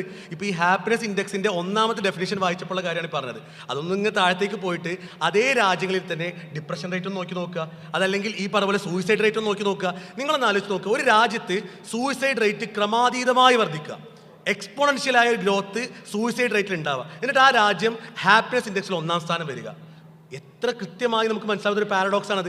ഇനി ഒരു രാജ്യത്തിൽ ഈ പറഞ്ഞ ഡിപ്രഷൻ പില്ലുകൾ, ഒരു മനുഷ്യൻ ഡിപ്രഷനിൽ ഏർപ്പെട്ട് മാനസികാരോഗ്യത്തിൽ തകർന്നുകൊണ്ട് മരുന്നുകൾ കഴിക്കുന്ന റേറ്റ് ഇങ്ങനെ വർദ്ധിച്ചിരിക്കുന്ന ഒരു രാജ്യത്ത് ഹാപ്പിനെസ് വല്ലാതെ കൂടി എന്ന് പറയുന്ന ആ ഒരു വിഡ്ഢിത്തത്തെ ഇത് പറയുന്ന ആളുകളോട് നമ്മൾ ചോദിച്ചാൽ മതി, എങ്ങനെയാണ് ഒരേ സമയത്ത് ഹാപ്പിനെസ് ഇൻഡെക്സിൽ ഭയങ്കര മുന്നിൽ, അതേപോലെ സൂയിസൈഡിലും മുന്നിലേക്ക് വരിക? അതെങ്ങനെയാ? സന്തോഷം കൊണ്ട് തുള്ളിച്ചാടി പോയി ആത്മഹത്യ ചെയ്യാണോ? അല്ല, അതേപോലെ തന്നെ വിഷാദ രോഗത്തിനുള്ള മരുന്നുകൾ ഇവരാണ് കൂടുതൽ കഴിക്കുന്നത്. അതെങ്ങനെ? സന്തോഷം കൂടിയിട്ട് വിഷാദ രോഗത്തിന് മരുന്ന് കഴിക്കുക, അങ്ങനെ ഉണ്ടാവുമോ? അപ്പൊ അവിടെ തന്നെ ഇതിന്റെ ഒരു പ്രശ്നം നമുക്ക് മനസ്സിലാവും. ഇത് ഓരോ മനുഷ്യനും ഉള്ളിൽ അനുഭവിക്കുന്ന സന്തോഷം ഇങ്ങനെ അളന്നിട്ട് അതിൻ്റെ ഒരു ലിസ്റ്റ് അല്ല പുറത്തുവിടുന്നത്, മറിച്ച് ഭൗതികമായ സൗകര്യങ്ങൾ ഉണ്ടോ ഇല്ലേ, ഭൗതികമായി സന്തോഷകരമായി ജീവിക്കാനുള്ളൊരു സാഹചര്യം ഉണ്ടോ ഇല്ലേ, ഇതാണ് പരിശോധിക്കുന്നത്. അതുകൊണ്ടാണ് രണ്ടാമത് നമ്മൾ മനസ്സിലാക്കേണ്ട ഏറ്റവും പ്രധാനപ്പെട്ട പോയിന്റ്, ഈ ലിസ്റ്റ് നമ്മളൊന്ന് എടുത്ത് നോക്കണം. നമ്മളിതിന് മറുപടി പറയുമ്പോൾ ആദ്യം ഇതൊന്ന് നോക്കണം. അതിൽ ഏറ്റവും മുന്നിൽ ഉള്ള രാജ്യങ്ങളിൽ പിന്നെ നമുക്ക് കാണാൻ പറ്റും, ഈ സ്കാൻഡിനേവിയൻ രാജ്യങ്ങൾ ആദ്യമുണ്ട്, അതിനുശേഷം പിന്നെ നമുക്ക് കാണാൻ പറ്റുന്നത് സൗദി അറേബ്യ, അതേപോലെ തന്നെ കുറച്ച് കഴിഞ്ഞാൽ പിന്നെ ഖത്തർ, അതും കൂടി കുറച്ച് കഴിഞ്ഞാൽ പിന്നെ ഒമാൻ, അത് കഴിഞ്ഞാൽ UAE, ഇങ്ങനെയൊക്കെ നമുക്ക് കാണാൻ പറ്റും. ഒരു ആദ്യ 30-ൽ തന്നെ ഈ മിഡിൽ ഈസ്റ്റിൽ ഏകദേശം മുസ്ലിം രാജ്യങ്ങളൊക്കെ ഉണ്ട്. അതിൻ്റെ അർത്ഥം എന്താ? മുസ്ലിങ്ങളായതുകൊണ്ട് സന്തോഷം കൂടുന്നു. അങ്ങനെ ആരെങ്കിലും പറഞ്ഞാൽ തന്നെ ആ ഒരു വാദത്തിനൊരു വാലിഡിറ്റി ഇല്ല. മുസ്ലിം ആയതുകൊണ്ടാണ് അവർ മുന്നിൽ, അല്ല. അവർക്ക് സൗദി അല്ലെങ്കിൽ ഖത്തർ അതുപോലുള്ള രാജ്യങ്ങൾക്കൊക്കെ എന്തുണ്ട്? നല്ല സാമ്പത്തികമായ സംവിധാനങ്ങളുണ്ട്, അവിടെ എഡ്യൂക്കേഷൻ സിസ്റ്റം ഉണ്ട്, ഹെൽത്ത് ഉണ്ട്, എല്ലാം ഉണ്ട്. അതുകൊണ്ടാണ് അവർ മുന്നിൽ വന്നത്. ഇനി പോട്ടെ, ഇതേ ലിസ്റ്റ് തന്നെ പിന്നെയും പോയാൽ ജപ്പാൻ, അതുപോലെ തന്നെ ചൈന, ഇവരൊക്കെ ഈ മുസ്ലിം രാജ്യങ്ങളെ പിന്നിലാണ്. ഈ ജപ്പാനിലും ചൈനയിലേക്കാണ് കൂടുതൽ എത്തീസ്റ്റുകൾ ഉള്ളത്. അപ്പോൾ നമ്മൾ പറയാണ് എത്തീസമാണ് സന്തോഷമില്ലാതിരിക്കാൻ കാരണം. എന്താ കാരണം? ജപ്പാനിലും ചൈനയിലും സന്തോഷം കുറവാണ്, സൗദിയിലും ഖത്തറിലും സന്തോഷം കൂടുതലാണ്. ഇങ്ങനെ ആരെങ്കിലും പറയോ? അവിടെയാണ് നമ്മൾ ഈ വാദങ്ങൾ ഇങ്ങനെ പറഞ്ഞു വരുന്ന ആളുകളോട് എന്ത് ചെയ്യണം, അത് എന്താണ് ആ സർവേ, അല്ലെങ്കിൽ എന്താണ് ആ ലിസ്റ്റ്, എന്താണ് അതിൻ്റെ ക്രൈറ്റീരിയാസ്, ഇത് കൃത്യമായി മനസ്സിലാക്കാൻ നമ്മൾ എന്ത് ചെയ്യണം, അതുകൂടി നമ്മൾ കൂടി അതിനെക്കുറിച്ച് പഠിക്കണം എന്നുള്ളതാണ് പറയാനുള്ളത്. അടുത്ത ഒരു ചോദ്യത്തിലേക്ക് വരികയാണ്. ലിബറൽ ചിന്തകളുടെയും അതേപോലെ തന്നെ നമ്മൾ കണ്ടുകൊണ്ടിരിക്കുന്ന ഒരു കാര്യം എന്ന് പറഞ്ഞാൽ കേരളത്തിൽ എയ്ഡ്സ് രോഗികൾ വർദ്ധിച്ചുകൊണ്ടിരിക്കുന്നു എന്നുള്ളതാണ്. അതിൻ്റെ ലിബറൽ ചിന്തകളുടെ ബൈ പ്രോഡക്റ്റ് എയ്ഡ്സ് എന്നുള്ളതാണ്. അതുകൊണ്ട് അടുത്ത വർഷങ്ങളിലേക്ക് ബ്ലഡ് ചെക്കിങ്ങോ നമ്മുടെ ആരോഗ്യരംഗമോ വളരെയധികം വഷളായിക്കൊണ്ടിരിക്കുന്നു എന്നുള്ളതാണ്. ഇത്തരം ലിബറൽ ചിന്തകൾ അയച്ചുവിടുന്ന ആളുകൾ ഇതിൻ്റെ ബൈ പ്രോഡക്റ്റ് എന്താണെന്ന് പോലും ചിന്തിക്കുന്നില്ല, എന്താണ് സംഭവിക്കുന്നത് പോലും ചിന്തിക്കുന്നില്ല. അതേപോലെ തന്നെ LGBT എന്ന് പറഞ്ഞാൽ 1997 ഒരു സൈക്കോളജിക്കൽ ഡിസീസുകളായിരുന്നു ഇത്തരം കാര്യങ്ങളെല്ലാം. ഇന്നത് നോർമലൈസ് ചെയ്തുകൊണ്ടിരിക്കുന്നത്. ആ നോർമലൈസിൻ്റെ പരിമിത ഫലം നമ്മൾ ആരോഗ്യരംഗം വളരെ കേരളത്തിൽ എയ്ഡ്സ് രോഗികളുടെ എണ്ണം എസ്പെഷ്യലി 15-ന്റെയും 24-ന്റെയും ഇടയിൽ വർദ്ധിച്ചുകൊണ്ടിരിക്കുന്നു എന്നുള്ളതാണ്, ഉയർന്നുകൊണ്ടിരിക്കുന്നു എന്നുള്ളതാണ്. പക്ഷെ എന്ത് സംഭവിക്കുന്നു എന്നുള്ളത് ഈ ആളുകൾ ചിന്തിക്കുന്നില്ല എന്നുള്ളതാണ് നമ്മൾ മനസ്സിലാക്കേണ്ട കാര്യം. അതിൽ ഒരു കാര്യം എന്ന് വെച്ചാൽ, ഈ എയ്ഡ്സ് നമ്മൾ പറയുമ്പോൾ നമ്മൾ വല്ലാതെ ഗൂഗിളിലും ജനറൽ നോളജിലൊന്നും വരാത്തൊരു നോളജ് കൂടി നമ്മൾ അതിൻ്റെ കൂടെ കിട്ടണം. എന്നുവെച്ചാൽ ഈ എയ്ഡ്സിൻ്റെ ആദ്യത്തെ പേരെന്താണെന്നുള്ളത് നമ്മൾ മനസ്സിലാക്കിയിരിക്കണമല്ലോ. ഗ്രിഡ്സ് എന്നാണ് എയ്ഡ്സിൻ്റെ ആദ്യത്തെ പേര്. ഗേ റിലേറ്റഡ് ഇമ്മ്യൂൺ ഡെഫിഷ്യൻസി സിൻഡ്രോം എന്നാണ് അതിൻ്റെ പേര്, ആദ്യത്തെ പേര്. എന്നുവെച്ചാൽ ഈ സ്വവർഗാനുരാഗികൾ ഉണ്ടാകുന്ന രോഗം എന്നാണ് അവർ മനസ്സിലാക്കിയിട്ടുള്ളത്. പിന്നെയാണ് അത് ബാക്കിയുള്ളവരിലേക്കും വരുന്നുണ്ടെന്ന് മനസ്സിലാക്കി അതിൻ്റെ പേര് പോലും മാറ്റിയത്. അപ്പോൾ ഞാൻ പറഞ്ഞു വന്നത്, ഇങ്ങനെ സ്വവർഗാനുരാഗികളിലൂടെ പ്രധാനമായും പകരുന്നത് ഇന്നും ഈ പേര് മാറ്റി. എന്നിട്ടെന്താ അവസ്ഥ? ഇന്നും ലോകത്ത് എയ്ഡ്സ് രോഗികളിൽ 69% എന്താണ്? ഈ സ്വവർഗാനുരാഗികളാണ്. ഇപ്പോൾ ഏറ്റവും അവസാനം കേരളത്തിൽ എയ്ഡ്സ് കൂടുന്നു എന്ന് പറയുന്ന റിപ്പോർട്ട് വായിച്ച അവതാരകർ ഇതിനൊക്കെ വേണ്ടി ഭയങ്കരമായി വാദിക്കുന്ന ആൾക്കാരാണ്. പക്ഷെ അവർ പോലും വാർത്ത വായിക്കാതിരിക്കാൻ പറ്റില്ലല്ലോ. അവർ തന്നെ വായിച്ചു പോകാണെന്ത്? സ്വവർഗാനുരാഗികളിലാണ് ഇത് ഏറ്റവും കൂടുതൽ കാണുന്നത്. അപ്പം നമ്മൾ പറഞ്ഞുകൊണ്ടിരിക്കുന്ന യാഥാർത്ഥ്യം, അതൊരു യാഥാർത്ഥ്യമാണ്. അത് കണക്കുകളായി പുറത്തു വന്നുകൊണ്ടിരിക്കുകയാണ്. ആ കോൺസിക്വൻസ് വരുമ്പോൾ പോലും എന്ത് ചെയ്യുന്നില്ല, ഇതിനെക്കുറിച്ചൊരു പുനർവിചിന്തനം നടത്താൻ പറ്റാത്ത രൂപത്തിൽ ആ ലൂപ്പിൽ പെട്ടു എന്നുള്ളതാണ്. അതിൻ്റെ ഒരു ഉദാഹരണമാണ് നേരത്തെ പറഞ്ഞ അവിഹിതം ഒക്കെ എല്ലാവരുടെയും ചോയ്സാണ്, അത് ഓരോരുത്തരുടെ ഇഷ്ടമാണെന്നൊക്കെ പറഞ്ഞ് ഭയങ്കര പ്രബന്ധം എഴുതുക. കോൺസ്റ്റിറ്റ്യൂഷണൽ മൊറാലിറ്റി മതി, അതിനപ്പുറത്തേക്കുള്ള ധാർമ്മികത വേണ്ട എന്നൊക്കെ പറഞ്ഞ ആൾക്കാർ കഴിഞ്ഞ മാസങ്ങളായിട്ട് ചാനൽ വിചാരണകളാണ് അല്ലേ. അവിഹിത ബന്ധമുണ്ടോ, ഇന്ന് MLA ക്കുണ്ടോ? വളരെ നല്ല കാര്യമാണ്. കേരളത്തിനെ സംബന്ധിച്ചിടത്തോളം നല്ലൊരു അവസ്ഥയാണ് ഇപ്പോൾ ഉള്ളത്. അവിഹിത ബന്ധങ്ങൾ തെറ്റാണ് എന്ന് ഈ പറഞ്ഞ ലിബറലുകൾ പോലും പറയുന്ന അവസ്ഥ. പക്ഷെ അത് ഏതെങ്കിലും ഒരു രാഷ്ട്രീയ പ്രേരിതമായി മാത്രം പോകരുതെന്നാണ് ഞങ്ങൾക്ക് പറയാനുള്ളത്. അത് എല്ലായിടത്തും അത് അപ്ലൈ ചെയ്യണം. ഇനി നാളെ വേറെ ചാനൽ ചർച്ച വന്നാലും അവിടെയും പറയണം അവിഹിതം മോശമാണ്, അതൊന്നും ഒരു നല്ലൊരു സൊസൈറ്റിക്ക് ചേർന്നതല്ല. ഒരു MLA മാത്രമല്ല, ഏതൊരു മനുഷ്യനും, ഒരു ഡിഗ്നിറ്റി ഉള്ള ഒരു മനുഷ്യന് പറ്റുന്നൊരു കാര്യമല്ല എന്ത് അവിഹിത ബന്ധങ്ങൾ എന്ന് പറയുന്ന അവസ്ഥയിലേക്ക് അതിനെ നമുക്ക് എടുക്കാൻ പറ്റണം. പക്ഷെ പലപ്പോഴും അത് എടുക്കുന്നില്ല. എയ്ഡ്സിനെ കുറിച്ച് വാർത്ത വായിക്കും, കുറച്ച് കഴിഞ്ഞാൽ വീണ്ടും ഈ പറഞ്ഞ സ്വർഗാനുരാഗം എന്ന് പറയുന്ന ഓരോരുത്തരുടെ ഇഷ്ടമാണ്, അത് അങ്ങനെയാണ് ഇങ്ങനെയാണെന്നുള്ള പ്രബന്ധങ്ങൾ പിന്നെയും വരും. എനിക്ക് തോന്നുന്നു വളരെ കൃത്യമായ ഒരു നരേഷൻ ചേഞ്ച് ഇവിടെ നമ്മളൊന്ന് വായിക്കണം. കേരളത്തെക്കുറിച്ച് നമ്മൾ എല്ലാത്തിലും നമ്പർ 1 ആണെന്ന് പറയുമ്പോൾ അഭിമാനത്തോടു കൂടി തന്നെ പറയുന്നു കേരളം എഡ്യൂക്കേഷൻ നമ്പർ 1 ആണ്. പക്ഷേ അതുപോലെ തന്നെ കേരളം ഡ്രഗ്സിൽ നമ്പർ 1 ആയി തുടങ്ങിയിട്ടുണ്ട്. ഈ യാഥാർത്ഥ്യത്തെ മറന്നുകൊണ്ട് മറുവശത്തുള്ള ഈ പറഞ്ഞ പ്രോഗ്രസീവ്നെസ് മാത്രം വായിക്കുന്ന ആളുകൾ ഈ പറഞ്ഞ കൃത്യമായി പറഞ്ഞ പുരോഗമനവാദം എന്ന് പറയുന്ന ലിബറൽ ചിന്തകളുടെ അടിസ്ഥാനത്തിലുള്ള വാദമാണ് വായിക്കുന്നത്. എയ്ഡ്സ് മാത്രമല്ല, കേരളം ഡ്രഗ് ക്യാപിറ്റലായി മാറുന്നു എന്നുള്ള വാർത്തകൾ നമ്മൾ കേൾക്കുന്നു. മറുവശത്ത് ഈ പറയുന്ന അവിഹിത ബന്ധങ്ങളുടെ വർധനവ് കാണുന്നു. ഹോമോസെക്ഷുവാലിറ്റിയുമായി ബന്ധപ്പെട്ട വിഷയത്തിൽ കേരളം വളരെ മുൻപന്തിയിൽ നിൽക്കുന്നു. ഇത്തരം വാർത്തകളൊക്കെ നമ്മൾ മറച്ചു വെച്ചിട്ട് ഇവിടെയുള്ള ഇൻഫ്രാസ്ട്രക്ചറായ ഡെവലപ്മെൻറ്റുകൾ മാത്രം വായിക്കുമ്പോൾ ഉണ്ടാവുന്ന ഒരു നരേഷൻ പാരഡോക്സ് കൂടി നമ്മൾ ചേർത്ത് വായിക്കണം എന്നുള്ളതാണ്. ഒരു ചോദ്യത്തിന് കൂടി അവസരമുണ്ട്. ലേഡീസിന്റെ ഭാഗത്ത് വളണ്ടിയർമാർ ചോദ്യകർത്താക്കൾക്ക് മൈക്ക് കൈമാറണം. അസ്സലാമു അലൈക്കും. ഈ കേരളത്തിലെ മാധ്യമപ്രവർത്തകർ നമ്മൾ ശ്രദ്ധിക്കുമ്പോൾ പൂർണ്ണമായിട്ടും LGBTQ ഇത്തരത്തിലുള്ള ഈ കാര്യങ്ങളെ പൂർണ്ണമായും സപ്പോർട്ട് ചെയ്യുന്ന ഒരു സിസ്റ്റം നമ്മൾ കാണുന്നത്. ഒരു നേരിയ ശബ്ദം പോലും ഇതിനെതിരെ നമ്മൾ കാണുന്നില്ല. എന്തുകൊണ്ടാണ് ഈ ഒരു മാസം മൊത്തം ഈ രൂപത്തിലായി മാറുന്നതെന്ന് ശ്രദ്ധിച്ചിട്ടുണ്ടോ? ഇതിൽ നമ്മൾ എഡ്യൂക്കേഷൻ സിസ്റ്റത്തെ കുറിച്ച് പരിശോധിച്ചാൽ തന്നെ മതി. ഡിഗ്രിയൊക്കെ പഠിക്കുന്ന മക്കൾ നമ്മുടെ വീട്ടിലൊക്കെ ഉണ്ടെങ്കിൽ അവരോട് ചോദിച്ചാൽ മതി. അവരുടെ സിലബസിൻ്റെ ഭാഗമായി തന്നെ ഇത് എന്ത് ചെയ്യുന്നുണ്ട്, അവകാശമായി പഠിപ്പിക്കുന്നുണ്ട്. മാത്രമല്ല ജേർണലിസത്തിലേക്കൊക്കെ മുന്നോട്ട് പോകുമ്പം ഇത്തരം ചർച്ചകൾ, ഇപ്പോൾ ഈ ജേർണലിസ്റ്റ് ഈ ഇൻസ്റ്റിറ്റ്യൂട്ടുകളെ കുറിച്ചൊക്കെ നമ്മൾ ജസ്റ്റ് ഒന്ന് അന്വേഷിച്ചപ്പോൾ അവിടെ നിരന്തരമായി ഇത് ഇൻഡോക്ട്രിനേറ്റ് ചെയ്യാം. അല്ലാത്ത ഡിഗ്രി വിദ്യാഭ്യാസത്തിൽ അടക്കം നിരന്തരമായി സംഭവിച്ചുകൊണ്ടിരിക്കുന്നു. ഈ ഫെമിനിസ്റ്റ് നറേറ്റീവുകൾ, അത്തരം പുസ്തകങ്ങൾ, ഈ LGBT വാദങ്ങൾ, ഇതിന് വേണ്ടി മാത്രമായിട്ടുള്ള പുസ്തകങ്ങളും അതിനുവേണ്ടി മാത്രമായിട്ടുള്ള സെഷൻസും കോളേജുകളിൽ നടക്കുന്നു. ജേർണലിസ്റ്റുകൾക്ക് ഇത് പ്രത്യേകം നൽകുന്നു. കാരണം എന്താ വെച്ചാൽ ജേർണലിസ്റ്റുകളാണ് പൊതുബോധം നിർമ്മിക്കുന്നത്. ആ പൊതുബോധം ഇവർക്ക് അനുകൂലമായി നിർമ്മിക്കണമെന്നത് ഇവരുടെ ഒരു പ്രഖ്യാപിത അജണ്ടയാണ്. ഇവരിത് പ്രഖ്യാപിച്ചിട്ടുണ്ട്. എങ്ങനെ ഈ നോർമലൈസേഷനിലൂടെ എന്ത് ചെയ്യണം, ഇത്തരത്തിലുള്ള ഒരു പൊതുബോധം നിർമ്മിക്കണം എന്നുള്ളത്. അതുകൊണ്ടാണ് അവർക്ക് അത്തരത്തിലുള്ള ഒരു ഇൻഡോക്ട്രിനേഷൻ കിട്ടുന്നത് കൊണ്ടാണ് ഒരുവിധം എല്ലാ മാധ്യമപ്രവർത്തകരും അത്തരം ഒരു മെന്റാലിറ്റിയിലേക്ക് വരുന്നത്. അത് അവർക്ക് കിട്ടുന്ന ഒരു കോച്ചിങ് ആ രൂപത്തിലായതുകൊണ്ടാണ്. തീർച്ചയായും അതിനെ അടക്കം പൊളിച്ചെഴുതുന്ന രൂപത്തിലേക്ക് നമ്മുടെ ബോധവൽക്കരണങ്ങൾ മുന്നോട്ട് പോകേണ്ടതുണ്ട്. നമ്മളിപ്പോൾ ഈ പറഞ്ഞ മാധ്യമങ്ങൾ മാത്രമല്ല, നമ്മൾ മീഡിയ എന്ന് പറഞ്ഞാൽ മാത്രം എടുക്കേണ്ട, നമ്മൾ സൊസൈറ്റിയിൽ മൊത്തത്തിൽ ഇന്ന് LGBTQയെ എതിർക്കാൻ പറ്റുന്ന രൂപത്തിൽ ഉറച്ച ശബ്ദം വെക്കുന്ന ആളുകൾ എത്ര ആളുകളുണ്ട്? മതപരമായി ഇത്തരം കാരണങ്ങൾ കൊണ്ട് എതിർക്കുന്ന ആളുകൾ ഉൾപ്പെടെ എത്ര ആളുകൾക്ക് അഭിമാനപൂർവ്വം ഒരു കൃത്യമായ സ്റ്റാൻഡ് എടുക്കാൻ സാധിക്കുന്നുണ്ട്? അത്രയും വലിയൊരു ലോബി, ഒരു പൊളിറ്റിക്സ് അതിന് പിന്നിൽ നമ്മൾ കൃത്യമായി മനസ്സിലാക്കണം. പ്രത്യേകിച്ച് ഇവിടെ പറയാതെ പോയൊരു വിഷയം എന്ന് പറയുന്നത്, പൊതുവിൽ നമ്മൾ ഇത്തരം വിഷയങ്ങളോട് സ്റ്റിക്ക് ചെയ്യുമ്പോൾ, നമ്മുടെ നിലപാട് സ്ട്രോങ് ആയി പറയുമ്പോൾ, LGBTQ വിഷയത്തിൽ അതൊരു തിന്മയാണ് എന്നൊരു മുസ്ലിം അടിയുറച്ച് പറയുമ്പോൾ അയാളൊരു തീവ്രവാദിയാക്കപ്പെടുന്ന ഗുഡ് മുസ്ലിം ബാഡ് മുസ്ലിം എന്നൊരു നരേഷൻ ഇവിടെ ഉണ്ട്. അവിടെ ഒരു ബാഡ് മുസ്ലിം എന്ന് പറയുമ്പോൾ അയാൾ ദീനിയായി നന്നായി ജീവിക്കാനാണ്. അയാളുടെ വസ്ത്രധാരണത്തിൽ, അയാളുടെ വേഷവിധാനത്തിൽ, അയാളുടെ ഇടപെടലുകളെല്ലാം ദീനിയായാൽ അതൊക്കെ കുറച്ച് ഓവറല്ലേ, പാകത്തിനൊക്കെ ദീന് മതി എന്ന് പറയുന്ന രൂപത്തിൽ ഇത്തരം കാലോട് കമന്റ് പോലും പറയാൻ സാധിക്കാത്ത രൂപത്തിൽ ഇവർ തടയുന്നുണ്ട്. എന്നാൽ മറുവശത്ത് ഗുഡ് മുസ്ലിം ആരാണ്?